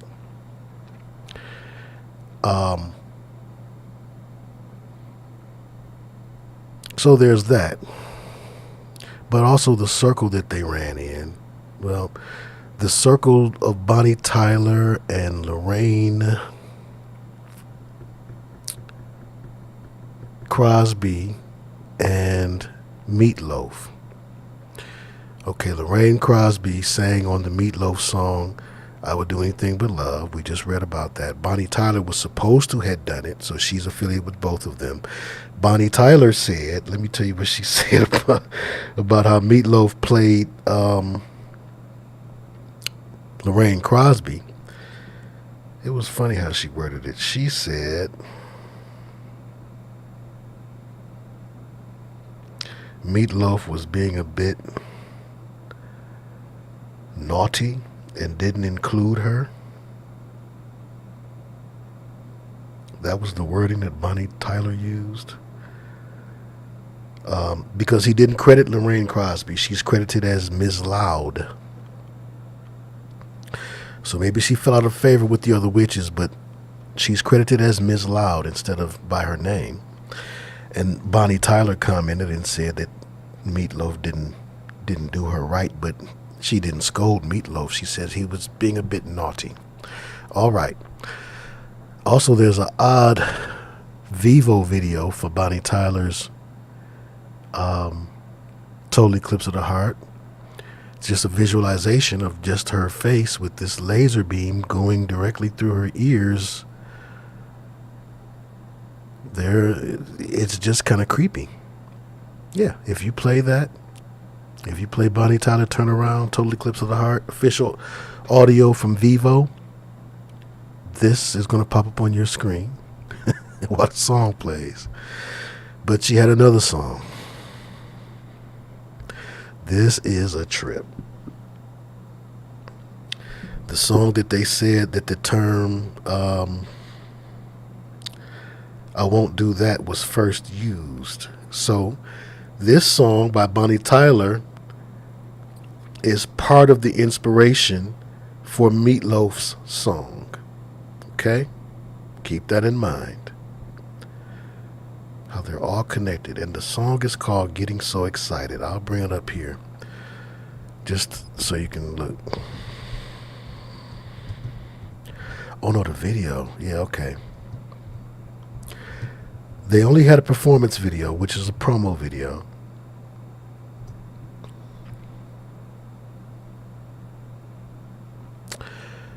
All they had was a performance promo, 1983. There's no official video. Okay, if you put in the Vivo, Bonnie Tyler Vivo, they give you that same Bonnie Tyler head with the laser beam going through it, right? Mind control, doing something to your mind, to your ears. But if you look at the promo in 1983,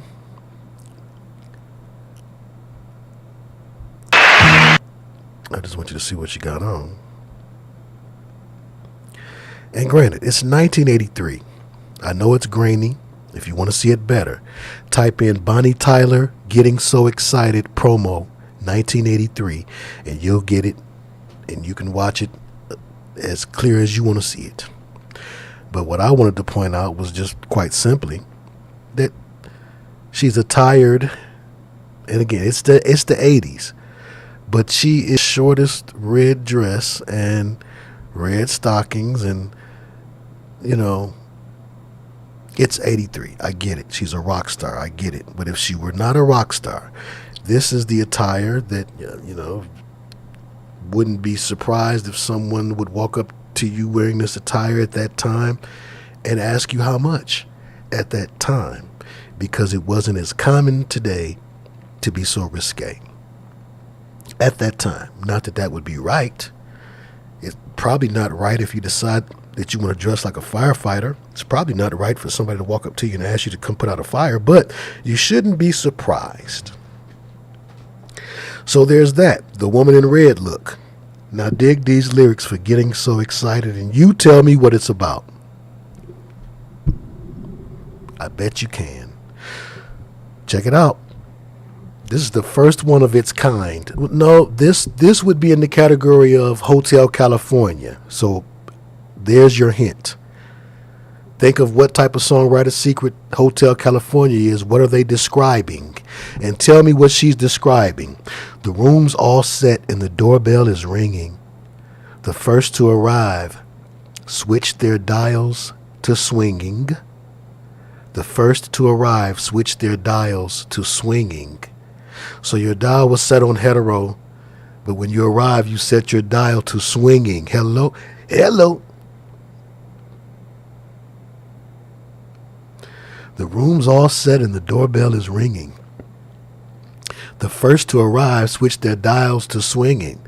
This sound like them parties Cat Williams was talking about. I'm a boy, Damon. The lights are dim to match the conversation. The conversation is dim too. Strangers grin, that stoned expression. Oh yeah, we getting cool in here. I didn't know that hip-hop terms nice, like he's nice. That boy nice. He nice on the mic. And ski, like in Cool Rock Ski for the Fat Boys, Joe Ski Love, made Pee Wee Herman. Both were drug terms. You get nice after the high. I think that was for heroin. And the ski was for the snow. Cocaine. I heard the ski, I heard that referred, or I heard that broke down by LL Cool J. No. Yes, by LL Cool J, and I heard Q-Tip tell what nice meant. Didn't know those things. Those guys are older than me, and both from Queens. So maybe those were Queens drug addict expressions that found their way into hip-hop, like so many street things that are not for kids found their way into hip-hop. But let's keep going. So they feeling nice. Strangers grin, that stoned expression. He looks so cool, says a girl with a giggle. His handkerchief bulge slipping from the middle. Double entendre. Strokes his chin as his eyes refocusing because he's blowed. Tonight's victim smiles back. That's the words. Tonight's victim smiles back. Is this just a swingers party?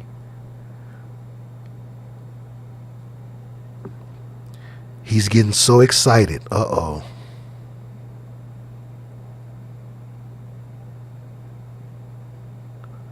The adrenal levels are going up. He's getting so... These are the lyrics. He's getting so excited. They're revving it up. He's getting so excited. Excited. The song is called Getting So Excited. It's about that rush. The music's dark begins to get blacker. People start to move towards each other. Some hold back. Some peel off the layers. Some go on ahead and get naked. Some don't want to take off their clothes. Some hold back. Some can maintain their human form. Some peel off the layers. Hello. Hello. The atmosphere erupts with the drunken liberators. Liberty, freedom, do what you want to do, go wild. Party. Walls flare up with animated shadows. So, what?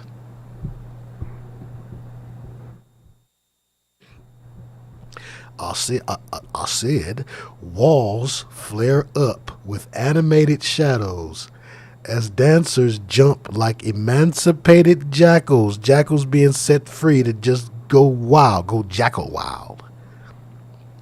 It won't be long till the first couples clinches. It won't be long till the first couples clinches. Uh-oh. She turns to him to say, I'd do anything for love, but I won't do that. Hello. Hello.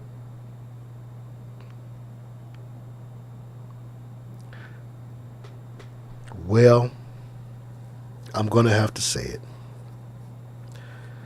I believe that what he won't do for love and what Daryl Hall sing and say, I can't go for that, is a sexual act.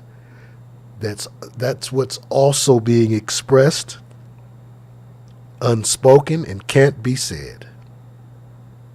I've said before that the devil is clever and he knows what you like. He knows how to entice you.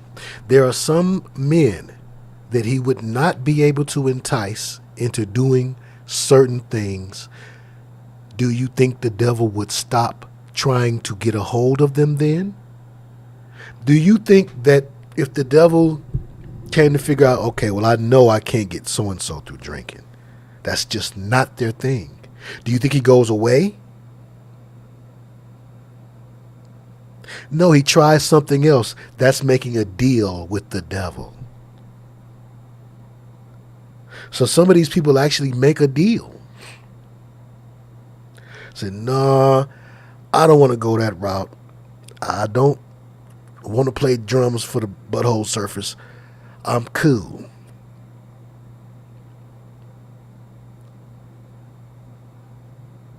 Now, not that you would necessarily have the liberty to say, and I'm out of here.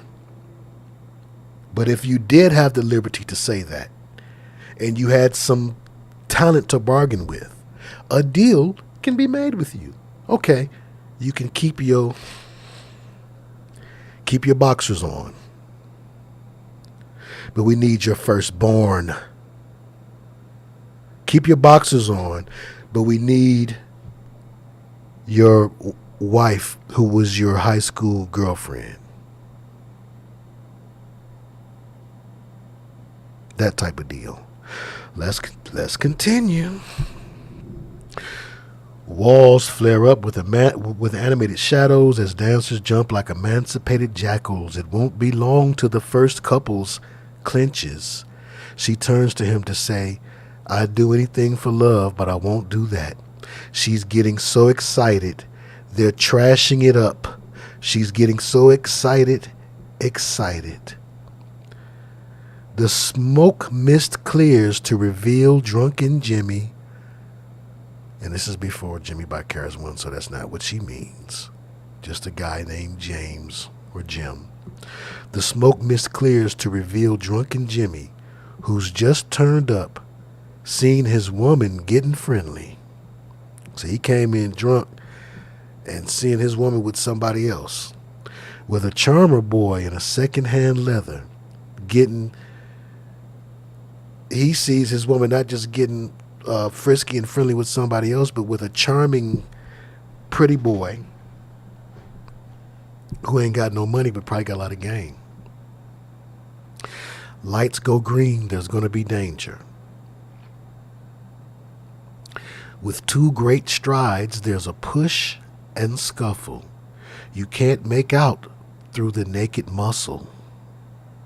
Because remember, people is swinging and naked in here. Bucky naked. A high-pitched scream, a broken bottle, a ribbon of blood on the floor.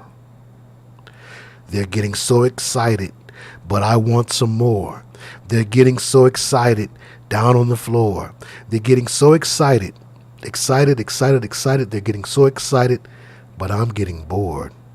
I'm just getting bored. They're getting so excited, but I want more. They're getting so excited down on the floor. They're getting so excited. They're getting so excited. Oh, yeah. Ooh, yeah. A lot of times, too, some of these songs are about brotherhood secrets. If you're in the brotherhood and I'm in the brotherhood, and me and you sit around and we talk about different things, we don't tell the secret to nobody that we shouldn't. But when me and you is just talking, hey man, did you ever hear about that guy who after the ritual he drowned in the pool or such and such? Hey Phil, that'd make a great song. You remember, you heard the one about the guy, he went crazy after the ritual and then he drowned in the pool and nobody would even give him a hand? Bing, light goes on. Or the spirit helps to inspire Phil, bing, with an idea. Write a song about a murder. Make people party to it. Right? In the Air Tonight, I think, is one of those type of songs. And this, by Bonnie Tyler, this Getting So Excited, is definitely one of those songs telling about one of the things that you experience once you cross over and start going to them parties. It was so impactful on Cat Williams that he put it in his stand-up. It's so impactful on some people that they put it in their music. When the Eagles went to the Hotel California, their mind was so blown by that, they probably couldn't think of nothing else to write about until they got that out.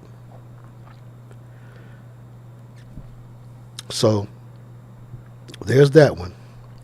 So now let's jump to her next joint. So now that you know how she rolls, let's read this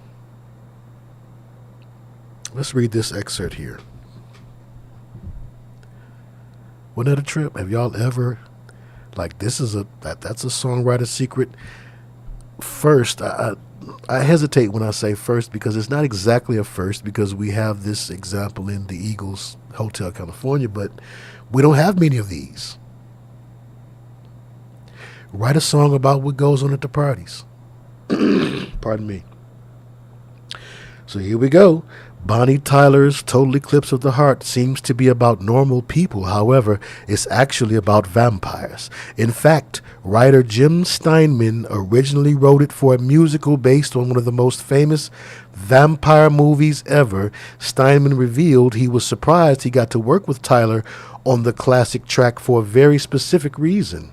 Why Jim Steinman was surprised when he had the opportunity to work with Bonnie Tyler. In a Rolling Stone interview, Steinman revealed he was surprised to be asked to work with Tyler because he was mostly known for Meatloaf records and heavy metal-esque songs. You see the connections? I was a little bit surprised they would ask me, but my second thought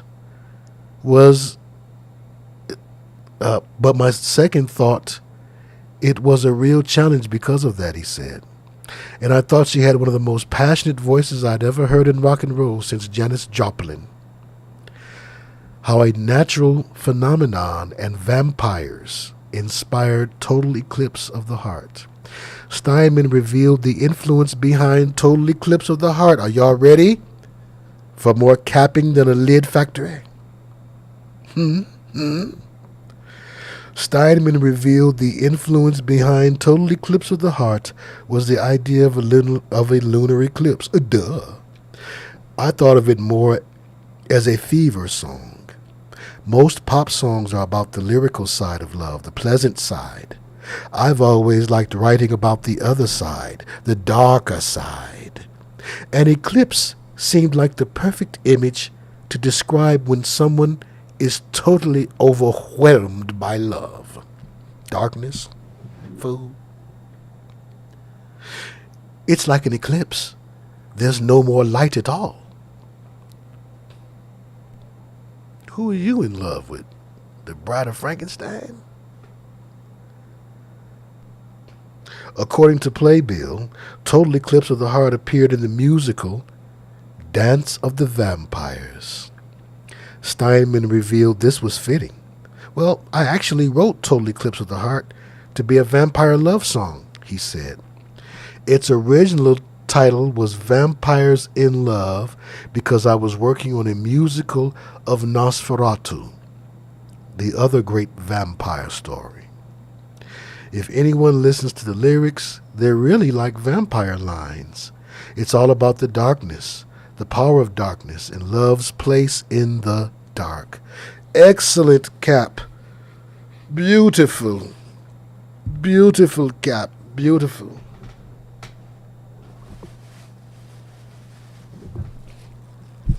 Why, Mitchell and Ness couldn't have done it better.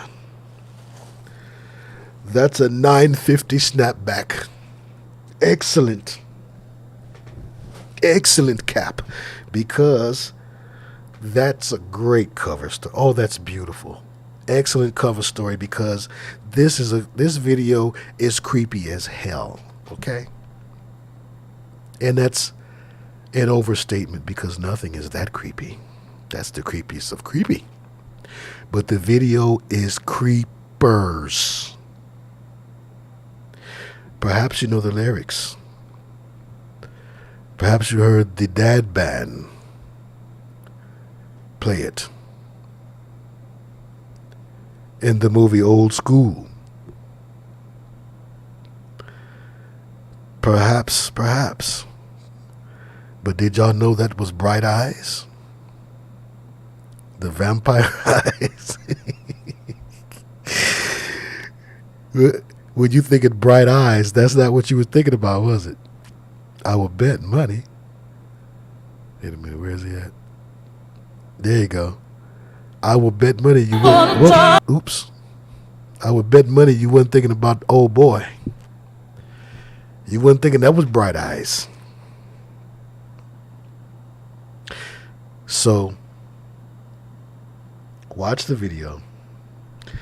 Tyler had success with Steinman's song Total Eclipse of the Heart. It reached the #1 spot on the Billboard chart, Hot 100, and stayed on the chart for 29 weeks. It became Tyler's only #1 hit and her only top 10 hit besides It's a Heartache. Not familiar. Maybe if I heard it. Which hit #3?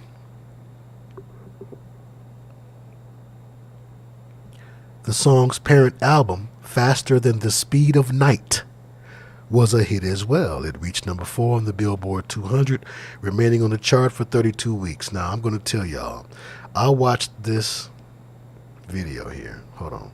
The official chart company reports Total Eclipse of the Heart was a hit in the UK as well. It hit #1 in the UK, staying on the chart for 16 weeks. It was Tyler's only #1 hit in the UK, though she had several other top 10 hits there. Faster Than the Speed of Night reached #1 in the UK, staying on the chart for 45 weeks. Although Steinman wrote Total Eclipse of the Heart for a vampire musical, it seemed to resonate outside of the world of musical theater. Really? American Idols, Broadway stars, and more have covered Jim Steinman songs. The writer of the song. Songs by Jim Steinman became famous not only on the cover of Meatloaf's albums, but through the music that Steinman wrote for others. Bonnie Tyler, Celine Dion, and Air Supply became the main recipients of Steinman's magic. This is from the Showbiz Cheat Sheet. Famous crooners like Barbara Streisand and Barry Manilow tried their hand at Steinman too. His songs even reached American Idol and Broadway, so needless to say, he is a songwriter secret all-star. So, the lyrics. Now, this is why, see, I wrote myself a note and I said, don't read the backstory until after you show people the song and video. Until after you play some of the song, if you're going to play some of the song, and then show them the video. Then read the backstory. Because the backstory is to calm down any talk of conspiracy or devil worship or Satanism or any of that drivel and droll that the mindless masses spew about upon one another ignorantly. See, so you should leave that at the end. I forgot to do that, but I knew I wasn't going to be able to play this video.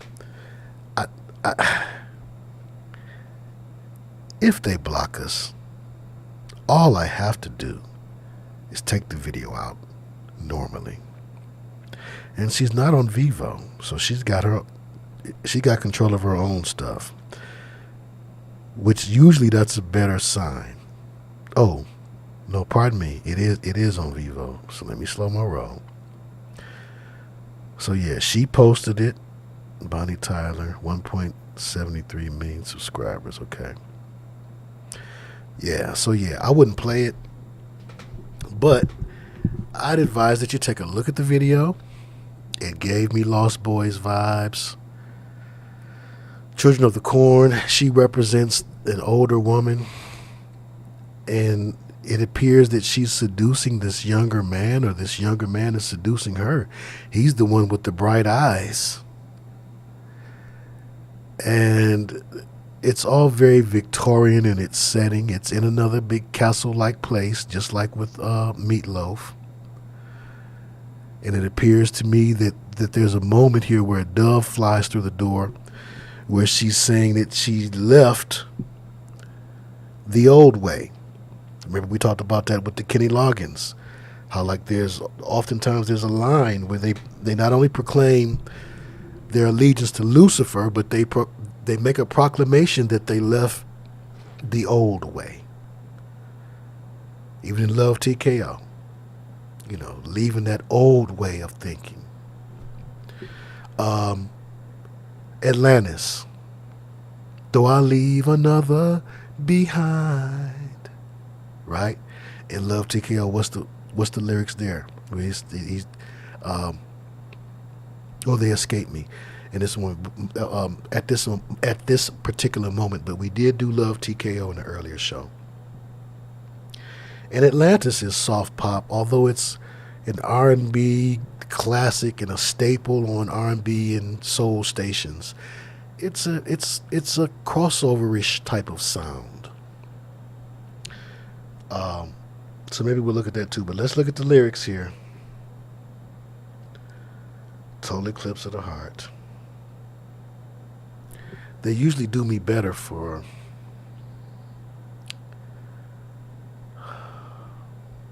they treat me better if I only play the music usually. So let's try that. Just a little bit of the music for folks who don't know.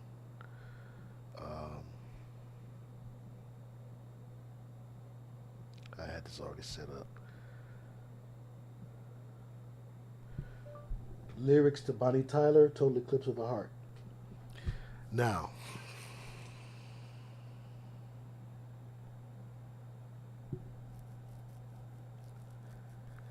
karaoke favorite. You'll find a lot of songwriter secrets in the karaoke. In the libraries of karaoke bars and restaurants. The most popular, biggest ballads and pop hits. Generally, they were made popular. They became huge hits. They were put on a pedestal in this world because they glorified the God of this world. Generally.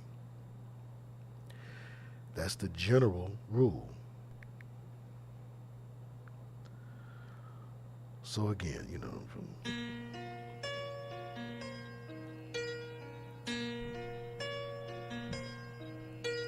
Turn around. Every now and then I get a little bit lonely and you're never coming around. okay, we all know that. Lyrics, here we go. Turn around, every now and then I get a little bit lonely and you're never coming around. Talking to the Lord. You ever heard people make that complaint? Every time I call God, he don't come.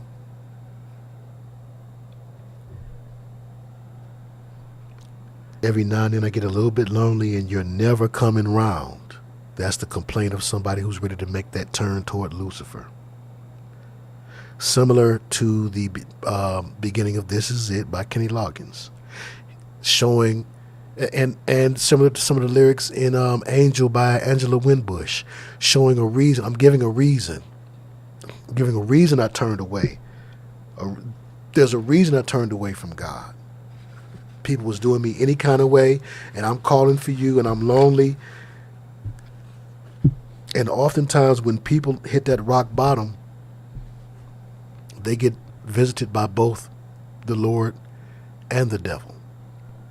The Lord speaks more quietly in a still, small, quiet voice, and the devil will appear in shining light. Because even in the midst of that moment, in that valley of indecision that a person may be in, the Lord is still true to who he is, and the devil is still true to who he is, going over the top and attempting to blind you with his beauty and riches and power, and the Lord wanting you to come as he is coming, still and quiet and faithful, even in the midst of not knowing where your next meal is going to come from, how you're going to get gas for your vehicle, where you're going to find another job. See, those are moments when some people turn to bitterness, or when you feel abandoned or lonely or betrayed. Some people turn toward bitterness. Some people get angry and they say, nobody loves me anymore. And if a person does that enough, they may turn that same energy towards God, believe it or not. So every now and then I get a little bit tired of listening to the sound of my tears. So I'm getting tired of going through what I've been going through and being lonely and calling out for you, and it doesn't appear to me that you're showing up. God always answers prayer. Sometimes his answer is wait. Sometimes it's yes, sometimes it's no, and sometimes it's wait on me to answer. Sometimes yourself. Don't just stand there and wait. Don't stand there like a goofy goober, like a mannequin. Anakin.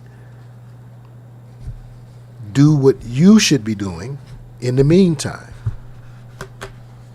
Prepare for me if you believe and have faith that I'm going to do what I said I was going to do. Then you ask me for something. You ain't preparing for it. You ain't made no room for it. So I'm waiting on you. But it's never that God is sitting there listening to you cry or to you complain about loneliness and he's ignoring you. It's never that. He hears you every time you cry out to him. He hears your every prayer, your every complaint. He hears every word, every thought. He sees everything. The camera's never turned off. But sometimes he knows that the best way to teach us is through patience and trial and error. He doesn't want us to get stagnant to the point of where we just sit.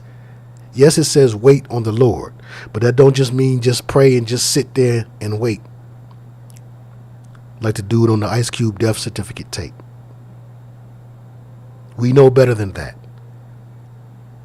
Prayer changes things. That's an act of faith. Faith without works is dead, though. You have to do some work too. So he wants you to put in some work. And sometimes that work is just as easy as make some space. Act like you believe that you're going to receive. That's showing me faith. Have faith in me. You want me to be faithful to you and beat me at giving. You can't be more faithful than I can be. But show me that you are operating in faith after you pray. So, every now, who is he that turneth things around? Surely your turning of things around and upside down, right? So the turn around is to get you to turn around during them times when that bitterness is on your head and you're feeling alone and nobody loves you, nobody understands you. And I've been trying so hard to make it in this music business for years. Which is where many people found the devil. Some of them knew him before they got to the business. But this is him encouraging turn around. Turn around, bright eyes. Shine eye girl is a trouble to a man. You have a want and a desire and a need to make it in your eyes. And then the duality in the video, they switch it up, right? They switch it up. To where it's like she is the dominant person in the relationship because she's the older woman. But the young boy with the light eyes, with the bright eyes, is some kind of vampire, or possessed, or something. Or is he just possessed with her? Let's read some more lyrics. Every now and then I get a little bit nervous that the best of all the years have gone by. I wasted all my time, all of these years, believing I don't have much time left. Then turn around. Turn this way. Turn around. Every now and then I get a little bit terrified. And then I see the look in your eyes. Now, this is talking about the vampire or the devil.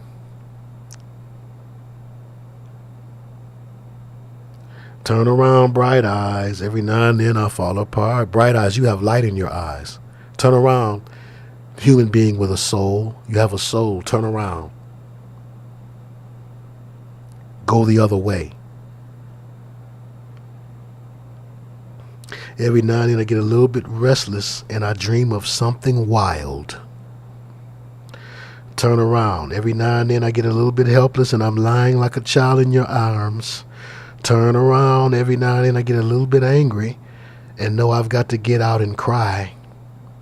Turn around. Every now and then I get a little bit terrified, but then I see the look in your eyes. Those eyes, the eyes that Shaka's talking about in Ain't Nobody. The eyes without a face that Billy Idol is talking about incoherently. Turn around, bright eyes.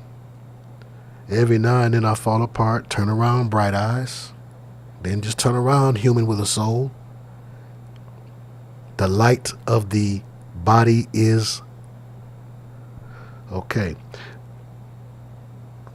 And I need you now tonight. And I need you more than ever. They're always singing about that night when they want this thing, this person to come to them. This is the night I need you. So, or, you know, this is the last day I have to record this song. I need you for whatever reason. We'll be holding on forever, and we'll only be making it right. This is Unplugem Yoki. 'Cause we'll never be wrong. Together we can take it to the end of the line. Your love is like a shadow on me all of the time. I didn't know that. I didn't know that's what she said. Together we can take it to the end of the line. Till death do us part. They get married to the devil. They become his brides. Your love is like a shadow on me all of the time. What did Valerie Simpson say? Like a shadow, it seems to follow. I think that was on Nick. That was Nick Ashford said that part, right? I don't know what to do, and I'm always in the dark. We're living in a powder keg and giving off sparks. I didn't know that's what that said until today either. I really need you tonight. Forever's gonna start tonight. She be killing this song. Oh, those witches and warlocks, there's something else. They tickle me. So yes, the video, super Creepsville, super duper Creepsville. You've got everything going on in here. You got fallen angel imagery. When she first talks about that, the part that's about her leaving the Lord, or what I think is about the artist leaving the Lord. Every now and then I get a little bit lonely, and you're never coming around. And you're never coming around. That's when the dove comes to this door. That's when the dove comes to this door. We know what the dove represents. So, interesting. It's as if saying, the comforter's never there for me when I need it. So now I got to do, a girl's got to do what a girl's got to do. And it's just like schoolboys. Trust me, we got some real good ones here. One of these doors she looks in, yes, there's the angel with the dove. She walks past that door. So he's like, he represents the good. And when she walks to this door, she looks at this door. She walks up to this door and she looks in. And she don't look too happy about it. She's like, meh, nah. No, thank you. No, thank you. I'll pass. I'll pass on that. Nah, meh. Okay, so now let's move on to another song.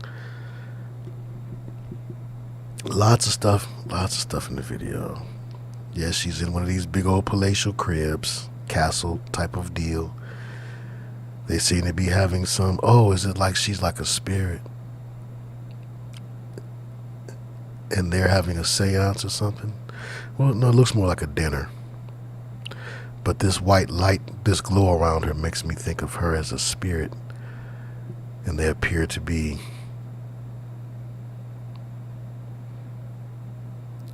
they're having a toast. Okay. No, there's one real creepy scene I wanted to show this scene right quick. And then, of course, the duality scene is always that scene. Always the duality scene, because it's a very important part of the Luciferian doctrine within the music business, as we're going to see in the next video, which is going to be Tainted Love, which I remember watching that video when I was a youngster and thinking it was the stupidest thing ever. Why would they make a video like this? This is utterly stupid. What's the purpose of it? Here we go. It's like an entire demon choir comes out and sings for her. Isn't that creepers? The entire Demon Boys choir. The Harlem Demon Boys choir. So yeah, total eclipse of the heart. Again, the heart being covered in darkness. Hard-heartedness, heart of stone, two spirits that we cast out on the regular. Now, I don't know which one. No, Talking in Your Sleep is next. Then we go to Tainted Love. See how I got an order? All right, now Talking in Your Sleep kind of piggybacks off of. No, I'm sorry. Tainted Love next. Tainted Love is next. And then Talking in Your Sleep. Tainted Love is quick and easy. So let's do that one next.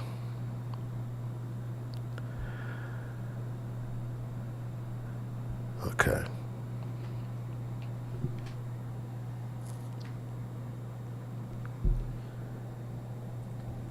Lyrics to Tainted Love. Lyrics to Tainted Love. This was, one of those songs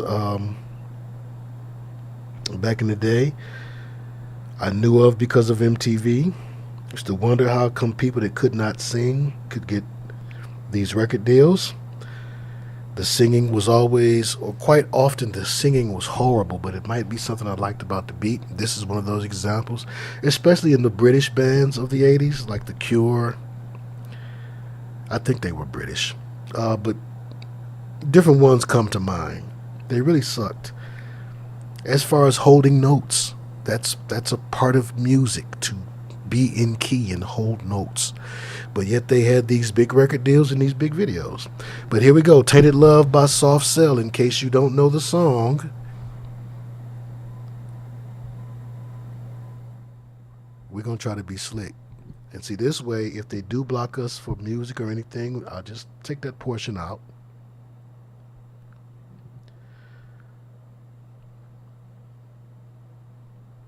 And repost the video. That's how you do that. Right? This was also remade by Marilyn Manson, and we know that Marilyn Manson is about his Satan.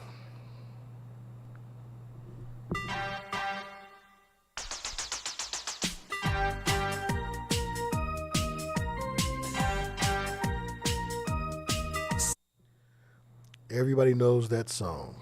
It's not like they can't hardly play either. I didn't even realize that. The playing is terrible too. But it was a hit.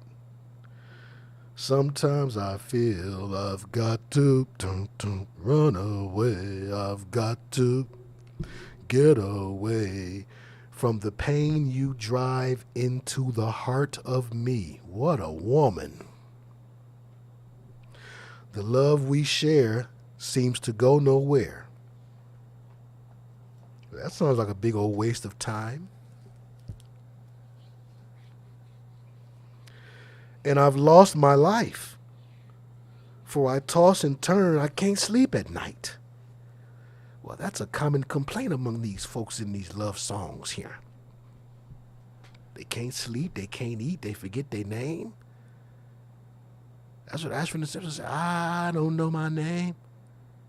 I can't be the same. Right? Teddy Pendergrass said he lose all thought and sense of time and have a change of mind. Yes, you did. So they said, before I toss and turn, I can't sleep. Okay. It says, once I ran to you, I ran. Now I run from you. Once I ran to you. When I was a young game goofy goober, I didn't know no better. I ran to you. Thinking, oh, but there's got to be a better way. There's got to be a better way than this Christian way, man. It's all Christian control.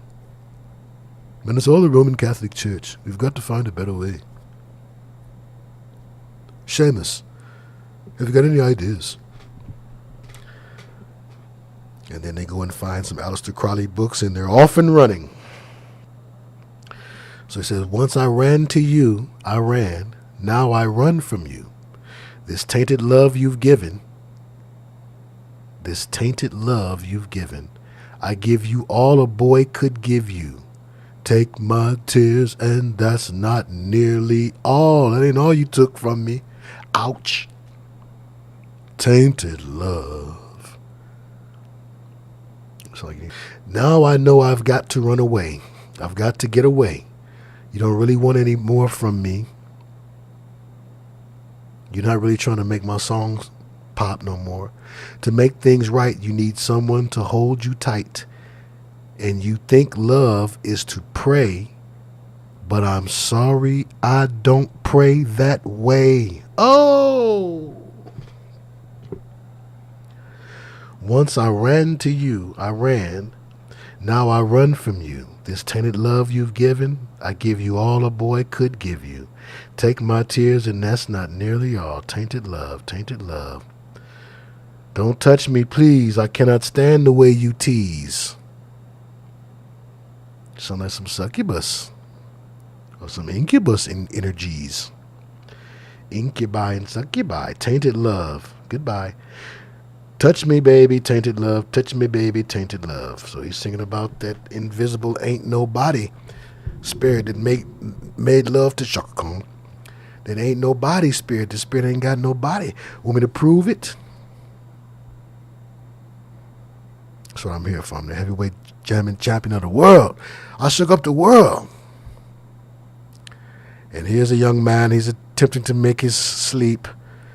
But outside, the stars are conspiring against him. Because before he lays his self down to bed, he's reading. What is he reading? Oh, he's reading about his Horus scope. The scope of Heru, Horus. Horrors and Horus. Because in reality, he is a demon. A hawk-headed demon. And each of these are 12 different demons of different names who are represented by these zodiacal characters, these astrological characters. Their personalities. 12 different distinct entities with 12 different personalities. And when you subscribe to one or ascribe to one and say, I am a this, I am a Cancer. It's a little crab, a little disease. You caught the bug? You caught that bug? That's a disease, a cancer.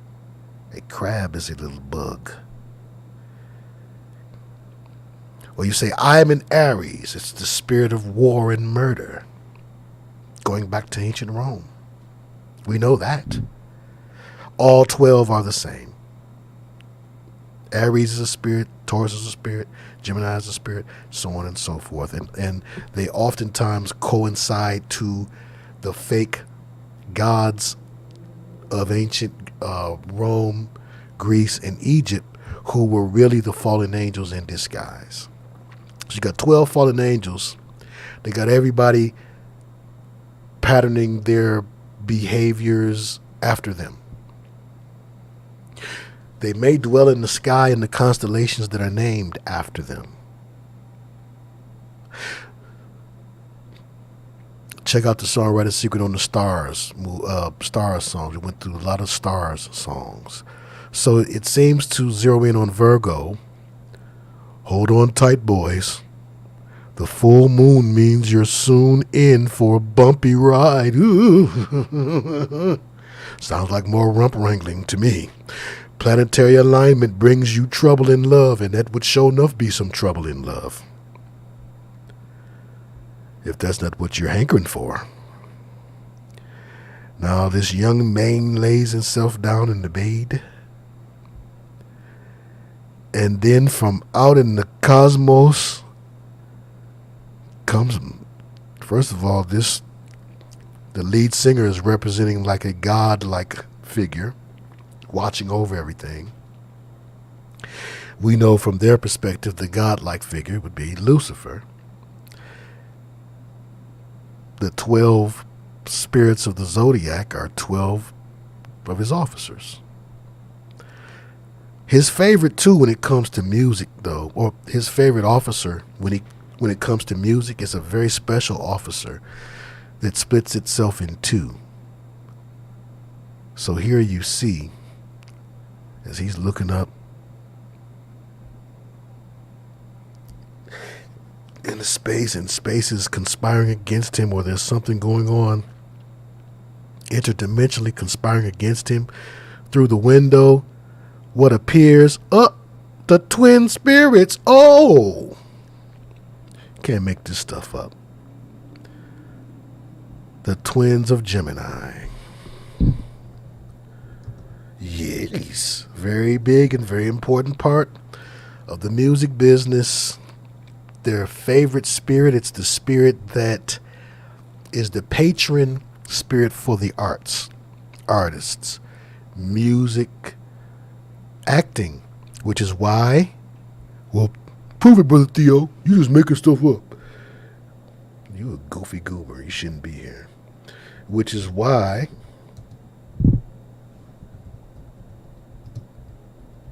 a lot of people who are Gemini or who claim that thing will get the masks of comedy and tragedy tattooed on them, because the masks of comedy and tragedy are symbolic of the two extreme spirits that one had to master in order to become a master actor in Greece, which was a hypocrites, or the same word that we use today for hypocrite. So this was a masterful liar, a person who could, beyond being a masterful liar, that's one level of acting. That's Baby Bear Square acting. The deepest level of acting, they now call it method acting, is when one can totally empty out oneself as a vessel and be the mask. If the mask is comedy, doesn't matter how you feel, you empty yourself out and you let this spirit of hilarity or jest enter in. And everything in between comedy and drama, there's a lot of comedy and tragedy. There's a lot of space in between comedy and tragedy, but a good actor is supposed to be able to embody both extremes, the comedy and the tragedy, because that is the true spirit of Gemini, which is, where was it at? Which is on the zodiac wheel.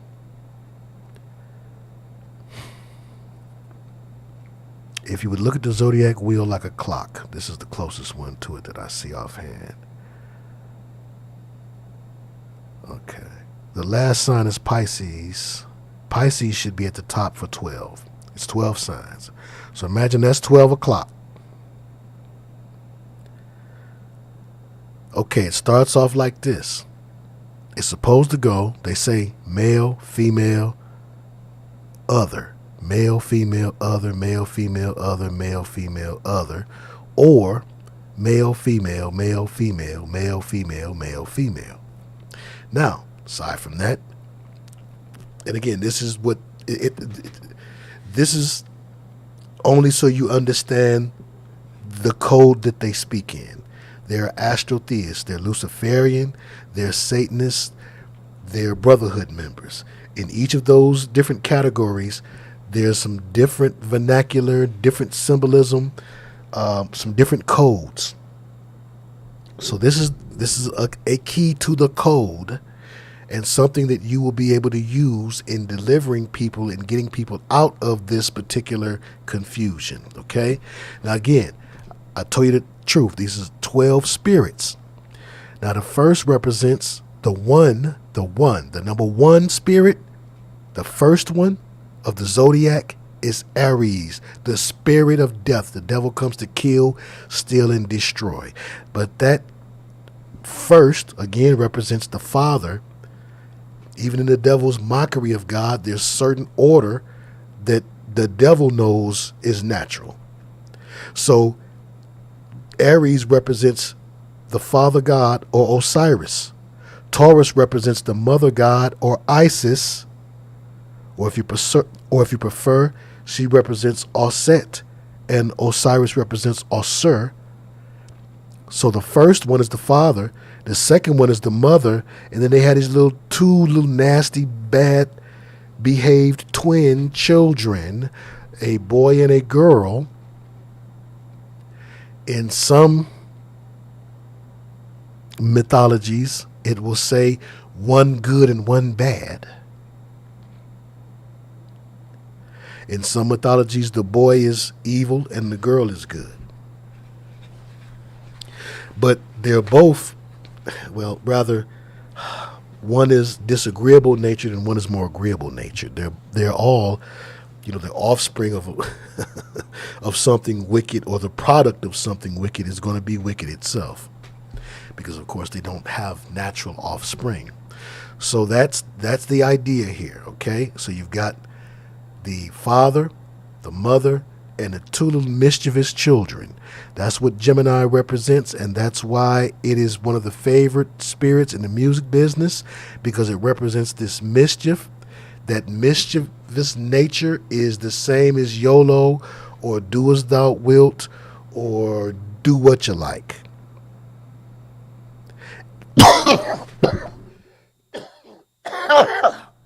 Pardon me. I got choked. And that is the same spirit that's embodied in the video. The twins, if I thought I could just play it, I would. But here, see how they make themselves manifest? Now, I know I went and got some of these pictures because I couldn't believe that this is what this video is about. They getting on him.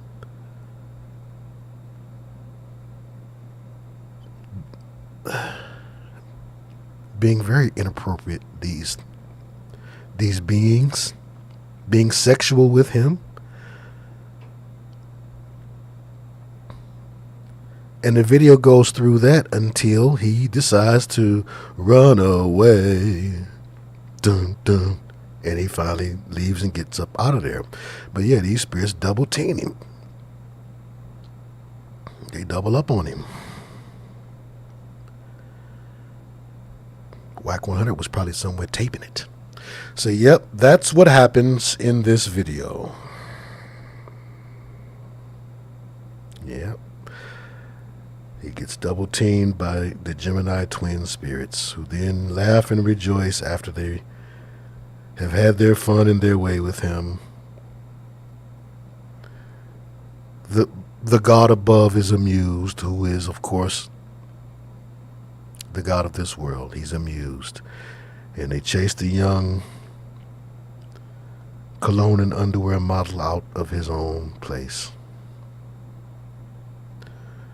And they're happy and they do a dance because of it. They promenade and do-si-do and everything in celebration. Look at the video. You think I'm lying? Yep. That happened. Next one. This song was jamming. I understand the style of singing was a style of unapologetically not singing. Not the same unapologetic non-singing that you find in heavy metal. But in new wave, kind of like Thomas Dolby, blinded me with science, and Devo, whip it. Whip it good. They wasn't hiding it.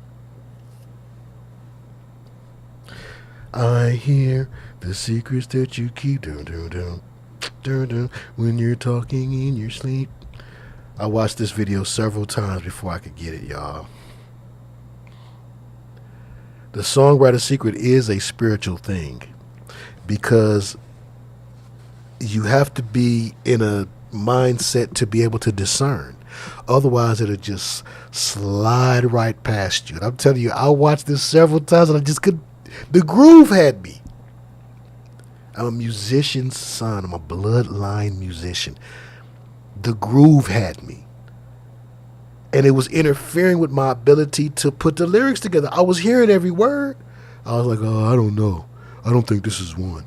But it took for me to watch Tainted Love first and then watch the Romantics talking in your sleep.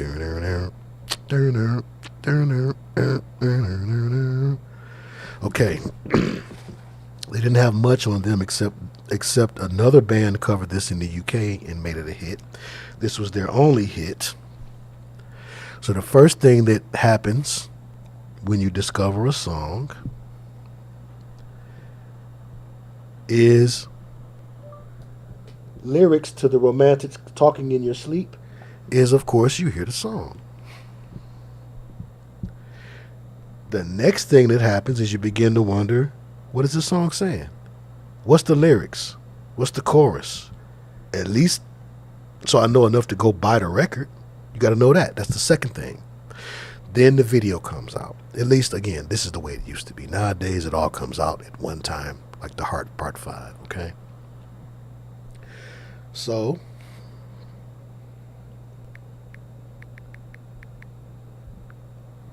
this one, we're going to have some fun with this one. But, yeah, so the spell is really real because it had to get creepy to me. It got creepy to me.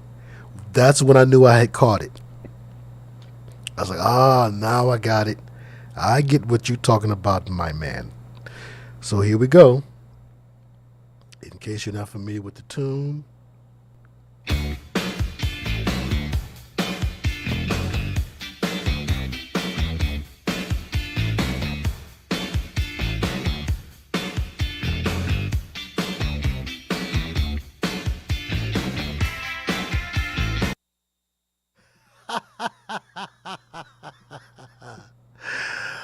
Oh my gosh.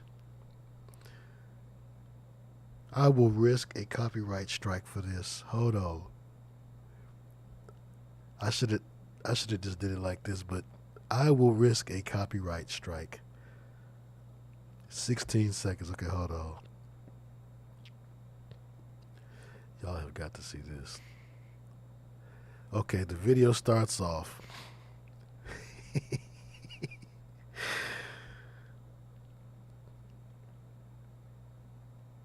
Oh no, I said the lyrics next. Okay, the lyrics next. Okay, here go the lyrics.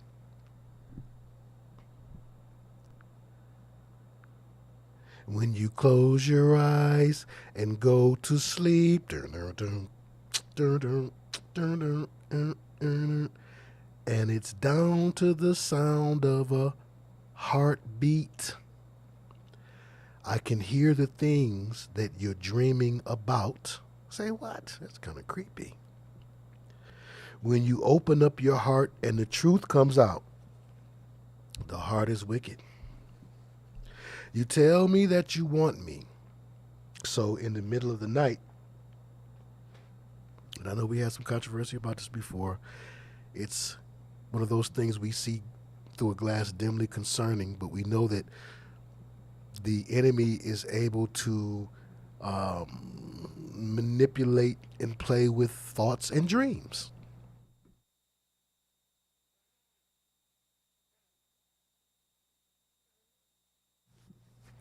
It's one of the reasons why real stark proponents of tongues, and I'm not an opponent of tongues, but I believe, like Paul said, it's a gift that some have and some do not like the old church used to teach that everybody is supposed to have it.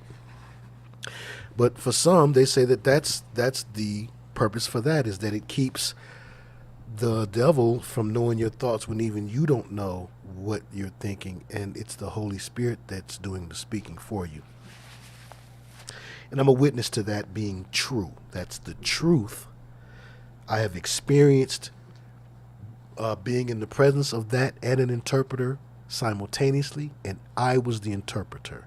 And I was a person who had my questions, like many of you did, about tongues because of seeing so many people do it falsely.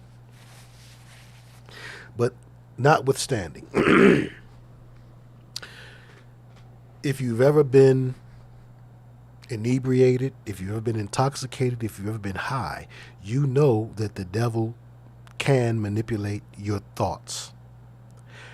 And I do not believe that the author of all nightmares, especially when it comes to nightmares that children have, that's the Almighty God of Abraham, Isaac, and Jacob, that that's the Lord and Savior Jesus Christ. No, that's the devil. So check it out. So when this person is dreaming, it's intrusive, first of all, secretly, without them knowing. So it's also talking about how the heart is wicked above all things and how it desires the things of the flesh, the things of the world. Because at night, when this person is weak to lust, or when they're not guarding themselves, with being conscious and sober and awake, they're in a dream state, they're relaxed, they're not on guard, then this person who is obviously not covered in and protected the way that a believer should be, this person is able to be mind screwed, and the enemy getting all of these messages of how this person really feels, how they're weak to the world, their temptations, and all of these things when they're sleeping. So,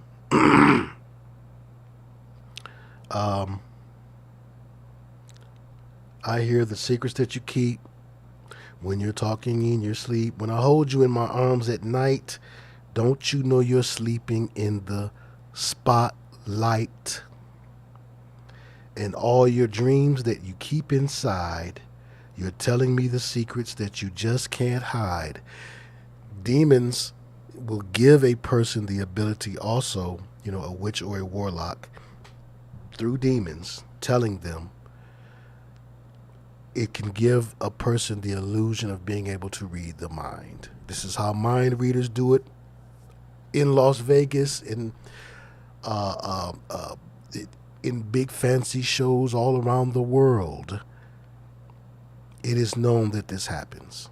Psychics have been able to predict the things that people are saying and things that they're going to do, but they don't do this because of any psychic power. There is no true psychic power in the way that they're misrepresenting it. It's actually that there is a devil or a demon that is able to find out that information or orchestrate certain events to happen so that what the psychic said was true, or so that the psychic will know certain things about you that you're keeping close to the vest. So when you close your eyes and you fall asleep, everything about you is a mystery. Okay. Now,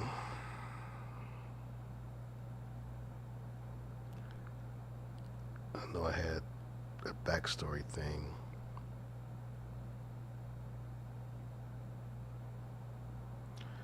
And here we go with the backstory to that one.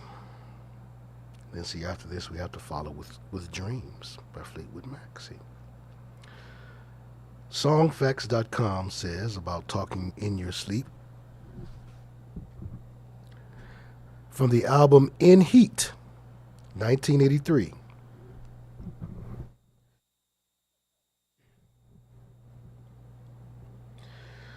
Talking in Your Sleep is the biggest hit of the Romantics' career. In fact, it's their only top 10 hit.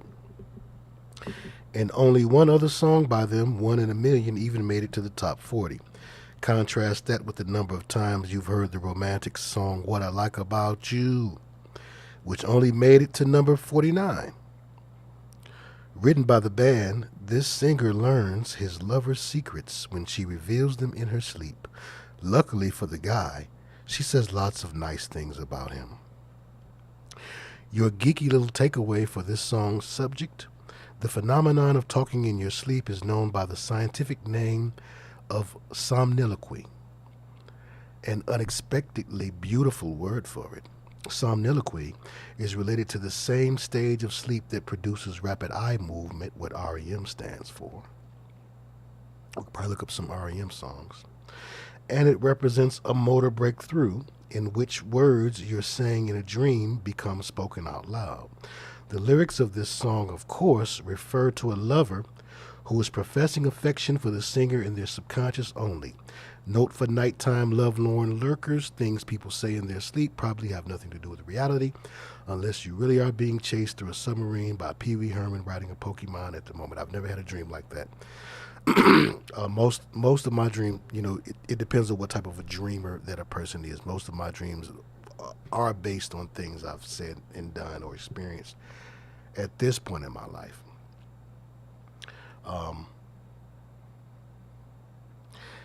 And the motor breakthrough is interesting because it's that gray area that the Brotherhood often talk and teach about, where you're in between sleep and wakefulness.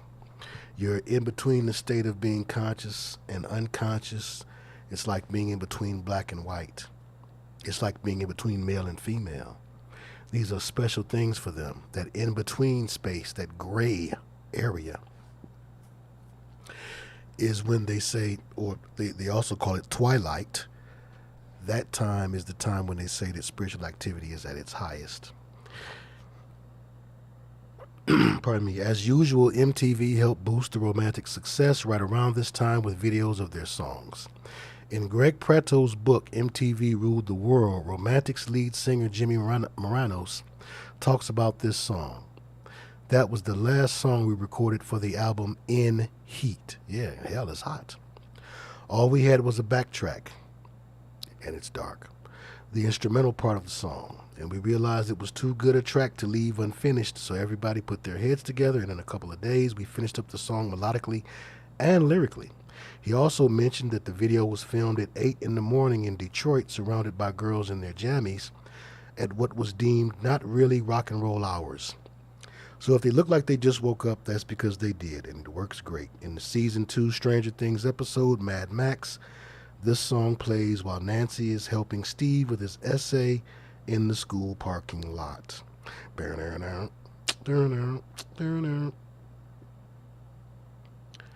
All right. So, the Romantics, and this is Vivo. So, yes, you see the girl. Starts off with Woman in Red, of course. She's disrobing. Now, this is one of those again where the woman in red is to seduce you. It's the person that's watching. She's your devil. That's why she's the woman in red. Check. She's to seduce you. But in the video, the guys represent the devil. Pardon me. Seducing her. So she gets down to her skivvies, and then guess what happens? And as soon as she gets down to her skivvies, the band members, as the devil, make sure y'all looking at this. Okay, y'all can see what I can see. Okay, good. Oh no, you can't. Aha, I caught it. Okay, here we go. So let me run that back for you. You can take my word for it too. She was the woman in red that I just referred to. See, red. Put on your red dress. Okay, so now she goes through all of the motions. She disrobes, and after she disrobes,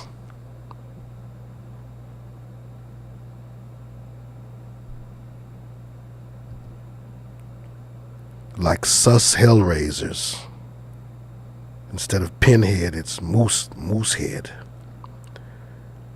The boys arrive, and they represent her tempters. The representation of the devil is as the band, and that's the main deal. So yeah, they walking through here. When they're not playing their instruments, they're walking around naked women in pajamas who seem to be under some sort of spell. Sleepwalking, if you will.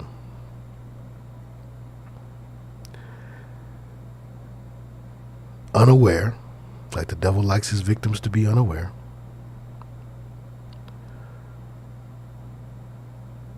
Unaware that the light is watching them, that false light. When you lay in my arms and I hold you tight, you don't realize you're sleeping in a spotlight. I'm watching you in every step that you take. And of course, they would be standing in squares, or cubed squares. And there we go.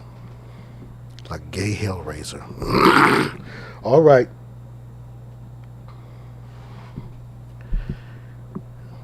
really annoys me when this thing, the devil always trying to do something. Now the phone not charging right. We're at 21%. Let's see where we're at now, and do we need to continue? Because I've got like 3 or 4 more that all piggyback off of each other. Because after this, we would go to Dreams, and then Rhiannon, and then Queen of the Night, and then I'm Your Baby Tonight, and then Kiss of Life by Sade. But let me see how long we've gone so far. We may just have to come back again tomorrow night, if that's all right.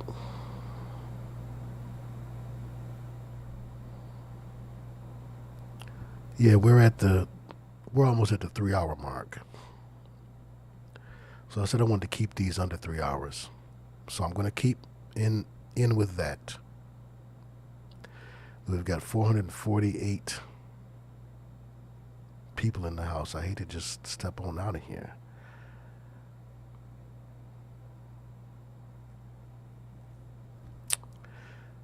So yes, but yeah. So let's stop there, and let's pick up, because once we get to Stevie Nicks, it's a lot of stuff there. So let's rather than do a breakdown like Pastor Joe did of Fleetwood Mac, because why reinvent the wheel? He did a great job already. We will look into Stevie Nicks, and we'll look specifically into the lyrics of Dreams and Rhiannon, which we did many years ago. Some folks may already know Rhiannon is about a Welsh witch. And her publishing, Stevie Nicks Publishing, just happens to be called Welsh Publishing. She's been caught in interviews saying that she was a witch before. She played a witch in American Horror Story. She actually played a witch. I think she played herself as a witch. But American Horror Story fans will correct me if I'm wrong on that. So yeah, I do think that this was a nice long time spent for a podcast. So what I think is probably best to do, because we're almost at 3. Yeah. Since we're almost at 3 hours, yeah, y'all. Let's split it up into 2 shows, okay? And then plus we can see what they're gonna do with this one. And please excuse my congested nostrils. And I've been up on Stevie Nicks being a witch for a long time. Maybe someone misunderstood me. Yeah, she had been caught saying it and saying things that alluded to it in several interviews. I had all of these things in one place, y'all, and I just can't find what drive it's on. I had that interview, and then I had the interview where she retracted it, because they become aware when their cover is blown. They have to hide under the cover of darkness and disguise. So she did retract it. She came out and said, "Oh no, I'm not a witch." But then after that, she did American Horror Story, where she played herself as a witch. So, but yeah, again, a songwriting secret Hall of Famer, Stevie Nicks. So yeah, so we'll jump on that tomorrow, y'all. Okay? So tomorrow we'll say same bat time, same bat channel.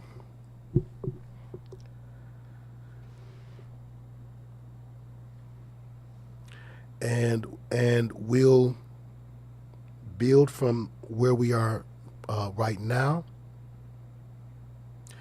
Maybe what we can do for these last few minutes. How much do we have? Let's see, we got 5 minutes left. I'll take a quick phone call. If someone has something that they want to add to the Songwriter secret conversation that we're having tonight. If you get on here talking about Young Thug, you're going to get the Young Click. So let's do that real quick, y'all. And then we're going to say goodnight for the night. And of course, we're going to do prayer requests this weekend. That's the most important business that we do. So yeah, so tomorrow, and yes, time do be flying because I certainly did not think we was at no 3 hours. I'm just gonna tell y'all the truth, which is what I always attempt to do. But if I had to guess, I would have said we was at 2 hours. But I guess time does fly when you're having fun. Because I always have fun doing this. And I appreciate you guys enjoying this subject. A lot of subjects that we do are very heavy and somber, and we don't have much fun. But I get to have a little fun when we do the Songwriter Secret. And a merry heart does do the body good like a medicine, and the joy of the Lord is our strength. So let's keep our joy in Jesus' name. And here is the number. First come, first served basis. And I'm gonna take, let's say we'll take one. We'll see how fast the one get done. We're done, okay?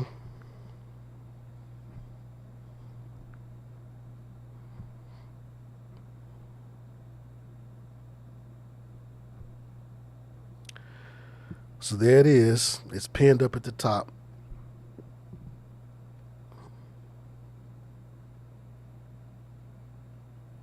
And thank you again. So many people are here. Thank you to the super chatters. I'm sorry I didn't catch you when you did it, but I love you and I appreciate you.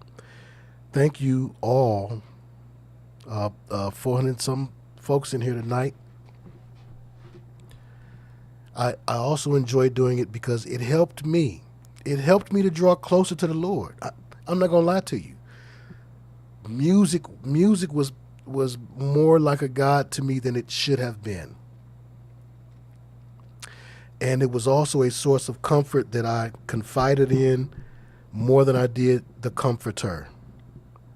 And I think this was the Lord's way of showing me that your only rest, your only true rest is in me. That's the only truly safe and peaceful place to be, is in me. He is in perfect peace whose mind is stayed on the Lord. So, okay, we ain't got near a call, 400 something. Oh, okay, I was about to say. Y'all ain't got shy on me, have you? Press 1 to start the call or 2 to decline. Press 1 to start. The call will start at the beep. Unplug them on the line. What's on your mind? Please turn off your turn off whatever it is that you're listening, or mute whatever it is. Pardon me. Mute whatever it is that you're listening to us Copy.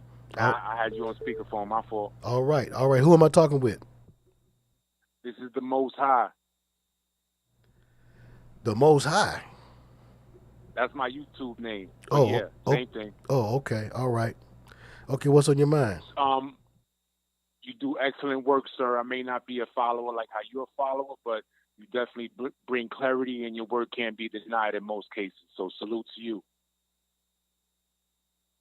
Well, my brother, I certainly appreciate that because, you know, I've been around this world and and I've never met anybody with whom I agree 100%, and I probably never will. But if a person can make a good point and make me think, and they're respectful in doing it, I tend to give them an ear. So I appreciate you giving me an ear. Nah, like I said, your work is impeccable and is needed, even for those of us who are not like into the religion or into, the Christ like how you are. Again, your work can't be denied. So thank you for your clarity and your effort every time. You know what I mean? Well, much respect to you, brother. Where you from? You sound like an East Coaster. Definitely Brooklyn, New York, all day. Brooklyn, New York. Where Brooklyn at? Where Brooklyn at? We everywhere. We always in the building somewhere. But I don't want to take too much of your time or too much of your caller's time. I just want to put up a couple of. Just want to present a couple of scenarios or topics or whatever real quick. If you look at the original, one of the original covers of the Gloria Jones version of Tainted Love. I saw a couple. You can see it on YouTube. A couple of the album covers and a couple of the pictures that represent, the promo of the album or the artwork on the album. She looks demonic. It's a sister, but she looks demonic. One of them has her with some type of creature next to her, literally is some type of creature next to her, very dark shaded picture. Then there's one with her with some Caucasian dude. He looks like he's a bat out of hell. Like, you know, he definitely is possessed or something like that. And then certain pictures of her herself, this very talented, powerful singing voice sister. She looks like, you know, she might have been tampered with in life. You know, I don't want to, you know, use any type of language that's objectionable, and I don't want to make any claims that I don't know. But if you see the pictures, I think it'll resonate, and it'll give you an even better understanding of the song "Tainted Love," what the meaning was, what the motive and agenda was, and you know, it'll be seen that our people are always used because of our superior talent in most cases to put forth their agendas and make them effective. I don't know what you think about that. Well, first of all, I'm tripping because I had no idea that was a remake of what looks like a soul and R&B song from the pictures I'm pulling up. Wow, that's a really good revelation. And yes, you know, I've said a number of times, and thank you, brother. I'll let another caller come through. Thank you, and shout out again to the Brooklyn family. Shout out to Peace. And shout out to Big Nephew Jay Marvelous. All right, now, yeah, we've said a number of times. I've talked about how Donny Hathaway, he's a man of a certain age, or from a particular time period, and Donny Hathaway's wording to James M. Toomey, this was his wording, was, then white people done figured out a machine to hook up to my head and steal my ideas. And then shortly after that, he quote-unquote jumped from the 13th floor window, according to James M. Toomey. Now, of M. Toomey Juicy Fruit fame. Now, I did not know about this Gloria Jones sister, but yes, it's a well-known fact that a lot of black artists were the original singers of songs that didn't do nothing when they sang them, or didn't do much when they sang them, and then blew up when they were given to white artists, and it crossed over.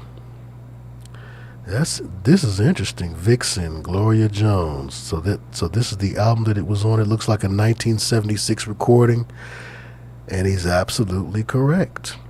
And then again, there's the church aspect. There's the fact that I've never seen this before in my life. Vixen, though that sounds familiar. Vixen by Gloria Jones. Have I sampled that before? Vixen, Gloria Jones. Okay, I'll take another caller. I'm sorry. Someone had just called, but they was calling while I was in the middle of talking.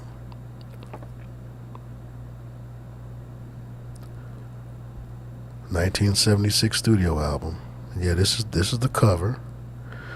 And yeah, something sitting next to her is not a dog or a cat.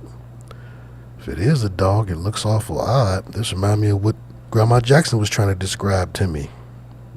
Well, it looked kind of like a cat. And my daddy said it was all black. Maybe she got some kind of little cute dog that don't look so cute on that picture, but that's something. But we're going to have a lot of stuff to build off of tomorrow, y'all. Because I already got the list for tomorrow's songs. And the way that they're going to stream together, oh, it's lovely. But I do want to shout out again. What was his name? His name was Ryan, I think. I want to shout him out again because he's the reason that we started with Meatloaf tonight. I would do anything for love. And thank you again to our brother from Brooklyn for this information here. Press 1 to start the call or 2 to decline. Press 1 to... The call will start at the beep. Unplug him on the line. What's on your mind?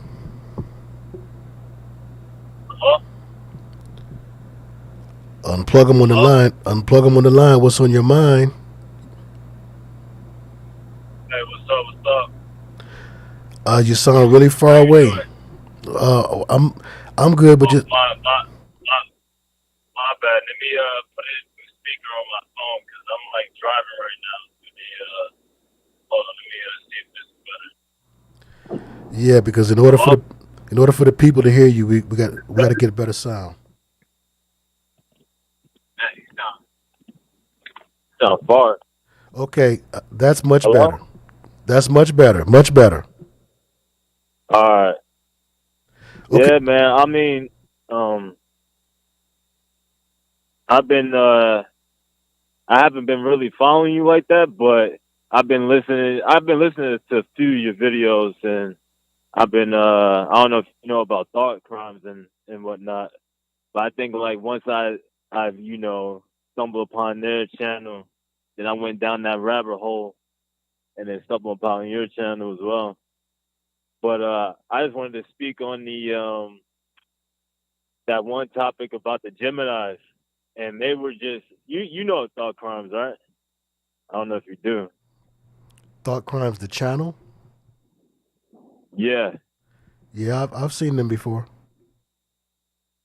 Okay. No, because I was watching one of their videos and they were talking about like similar, they were talking about Geminis and how like you were saying how like they're masters at mischief and whatnot, and like they're masters at like a lot of artists embody music in like two different aspects, and I was just like they were talking about how like damn near like top 5, top 10 artists are Gemini, and I was just listening because I'm on the road right now. I'm driving from California to Texas, and I've been listening to that Kendrick album. I'm like, damn, that's crazy that y'all was talking about that. I know I'm pretty sure that Kendrick is like a Gemini as well or whatever. And you said they're like really good at Kendrick, Ice showing Cube, both Tupac, sides. Biggie, Patti LaBelle. Just off the top of my head, There's a lot of it's a lot of them. Prince, it's a lot of them, and and again to clarify, it's not because they're Gemini and they're born under a particular sign that would give credence to astrology. It's because there is a spirit, to everything there is a season, and there's a spirit over that season. And it's the spirit of that season that the devil likes to, or that these people, these devils in the music business, like to capture that spirit, because that's the spirit that makes for the best entertainment, the best spectacles. You look at something that's wild and crazy, or it has to be worth the people's attention, and that's the attention getting spirit. That's what mischief does. That's why children misbehave, because they get attention. So yes, that's the industry secret as to why that's so.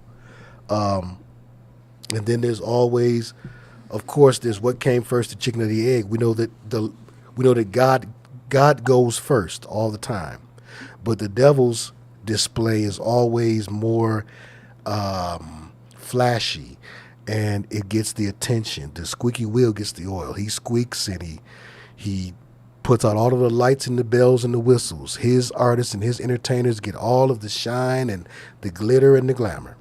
And that's the way of that particular spirit. Yes, right indeed. Yeah, I think that it just made me, because when you mentioned that, I was just like, it was like like epiphany. I was like, damn, like he actually, because I just heard the channel talking about it. It was talking about how like Geminis are supposedly supposed to be like the funniest out of the bunch, and you know what I'm saying? They have like, there's a lot of comedians as Geminis. There's a lot of top artists that's Geminis. I think Tupac or Biggie's a Gemini or whatever. Yep. And Yep. like it seems like a lot of those people that are Geminis, like you said, like they capture the whole, like you said, that's like their best soldier when it comes to music and whatnot. And I'm just like, there's a lot of people that embodies that zodiac sign. That's like really big. It's like, it's something to think think about. I was just like, I had to chime in, and like once I heard that, I was like, yo, that's crazy. That was wild. Right and exact. And yeah, we've been talking about that and that spirit and that sign for just about a decade here on this channel. But thank you again for calling in. Yeah. All No right. doubt. And may the yeah, traveling mercies of the Lord be with you.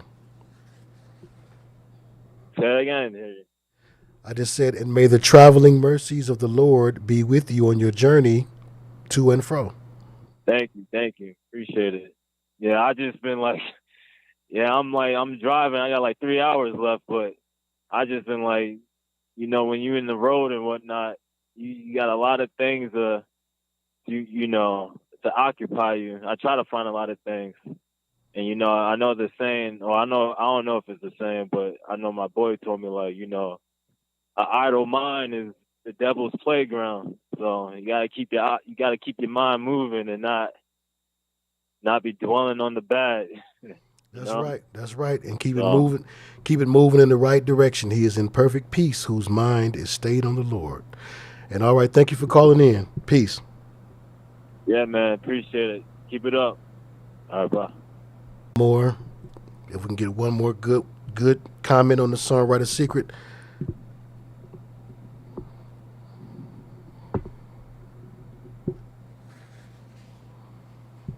Brother Most from Brooklyn, he gave a very good one. That's a good addendum. That's one that I wish I had have known going in. I didn't even read about Tainted Love. I saw the video and I was gone. I saw the video for Tainted Love and I was like, what more do you need? So I couldn't wait to get to that one. But yes, it does appear that this is her version. I wonder how her version sounds. I do not like the rhythm of the song. I really don't want to hear it. Maybe I'll listen to it off air. Okay, one last caller, and then we out of here.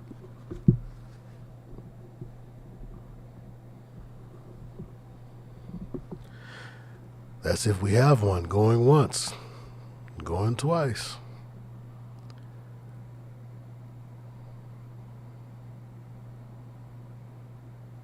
Sold to the man with 3 toes.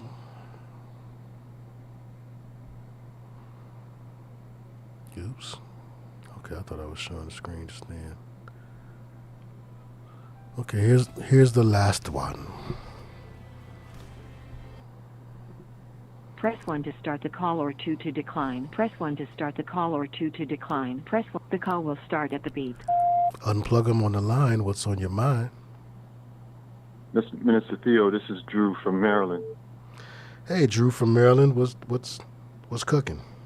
Hey, and I enjoyed your show. I caught the last part when you were talking about Stevie Nicks. I just want to say that I was in love with Stevie Nicks for a long time until I caught the interview where she said she was a witch, a Welsh witch, and I stopped loving her right there. Yeah, man, ain't it something? She's got an enchantment because I'm gonna tell you, I really had a thing for her voice. Like, I knew it wasn't like her scraggly voice. I was in love with her. As scraggly as that voice was, I really had a thing for it. It really drew me in. Like, it's not like a strong, powerful Shaka Khan or Whitney Houston type of voice, but whatever it was seductive, very seductive voice.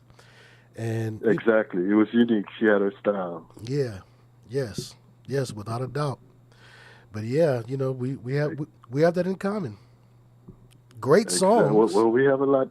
We have a lot in common. But I want to jump off the phone and let somebody else get in. Okay, so that sounds good. Right. All right, thanks a lot for calling. Okay, thank you. Bye bye. Yep. Maybe a last. Somebody quick. Anybody quick. Anybody quick with it? Quick.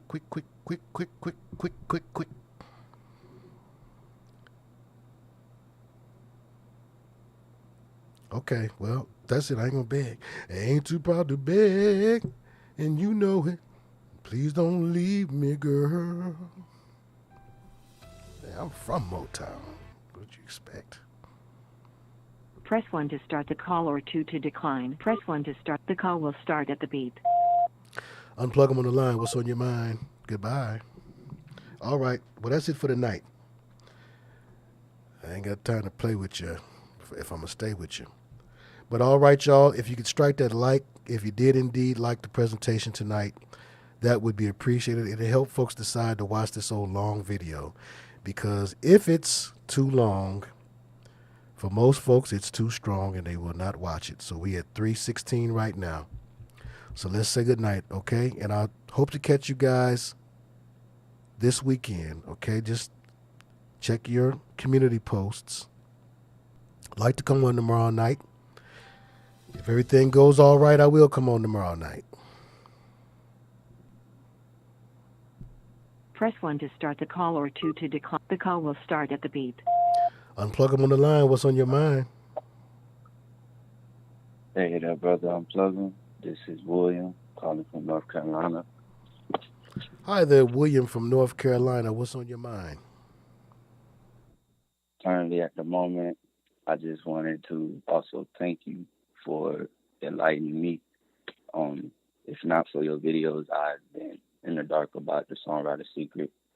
But a question of late, I know you've been pointing out the ones that's been not so apparent in the old school music, and you don't really concern yourself with the new school music. However, do you think it's more so relevant that the new school music keep re-embodying this energy? They sample these old songs and they get these new cats to pretty much push that agenda. I wanted to know your take on why is it that it's so many recycled songs in these jingles that just keep getting refurbished throughout the times? Very, very good question, and thank you again for asking that, and I'll answer off air. And thank you again for calling in. And shout out to the North Carolina family. Oh, Yes, sir.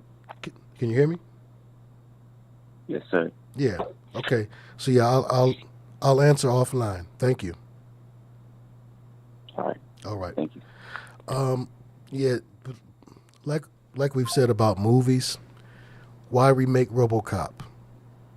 They remake a movie when the program that's in the movie is still viable.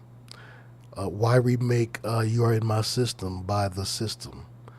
I think Robert Palmer remade that, an odd song to remake. Why remake Tainted Love? Because the first time around, obviously she was talking about a devil or a demon.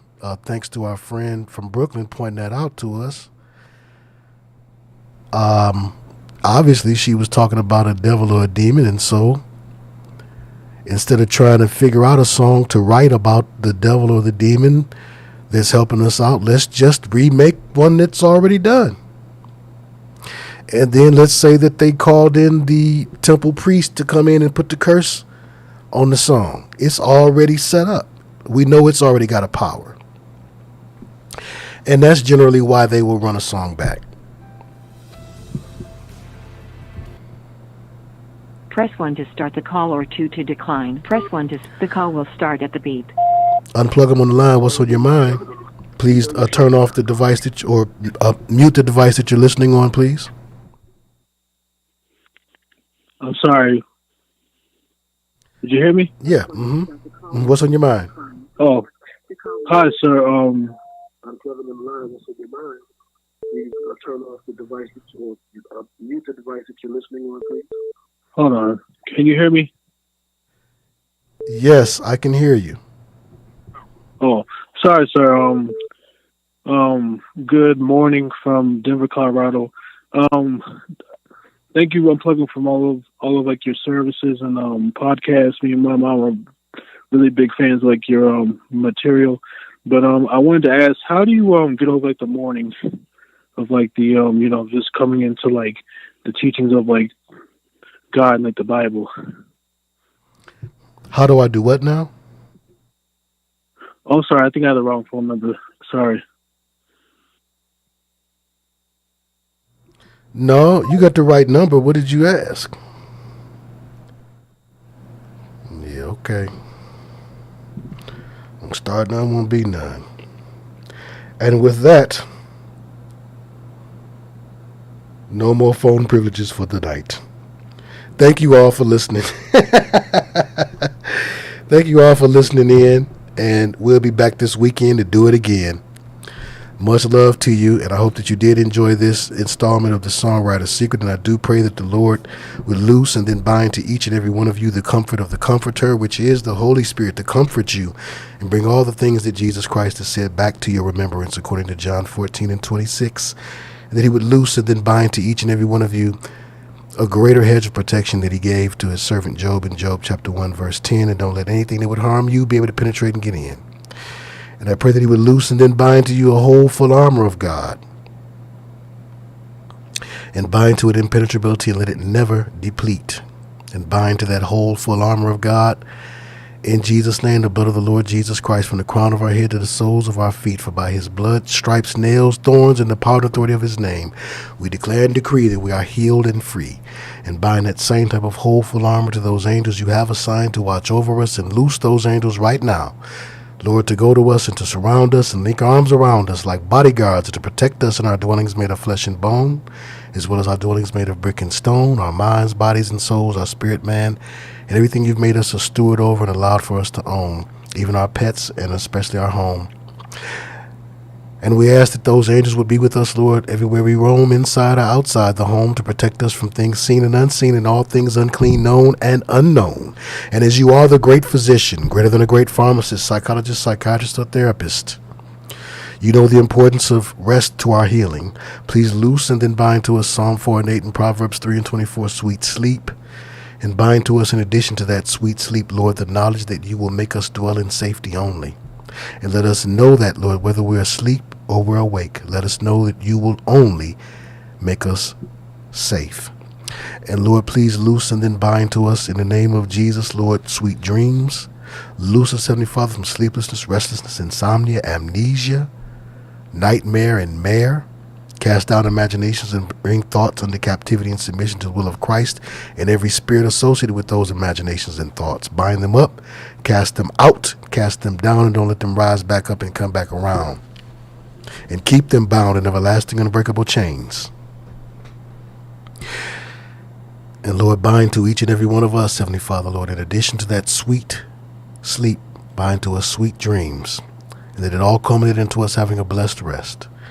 Let us wake up at your appointed time, rejuvenated and refreshed, filled with your zeal and your zest, feeling our very best, knowing that we're highly favored and blessed, fearfully and wonderfully made, ready to receive love, joy, peace, hope, healing, and happiness, and claim victory in the authority of the name of the Lord and Savior, Jesus. We touch an agreement in the name of the Lord and Savior, Jesus Christ the Son. We ask that these prayers reach your ears like a Holy Ghost pillar of fire and flame, as we seal this prayer with Isaiah 55 and 11. And we ask that these prayers would come back down to us in the same manner, answered, unhindered, as proof that your promises toward us have been kept. In Jesus' mighty, matchless, holy name. We touch and agree in the name of the Lord and Savior, Jesus Christ the Son, and we call it done. We give you the highest praise we know. Hallelujah. We give all the glory to you. Thank you so much. And until next time, good night.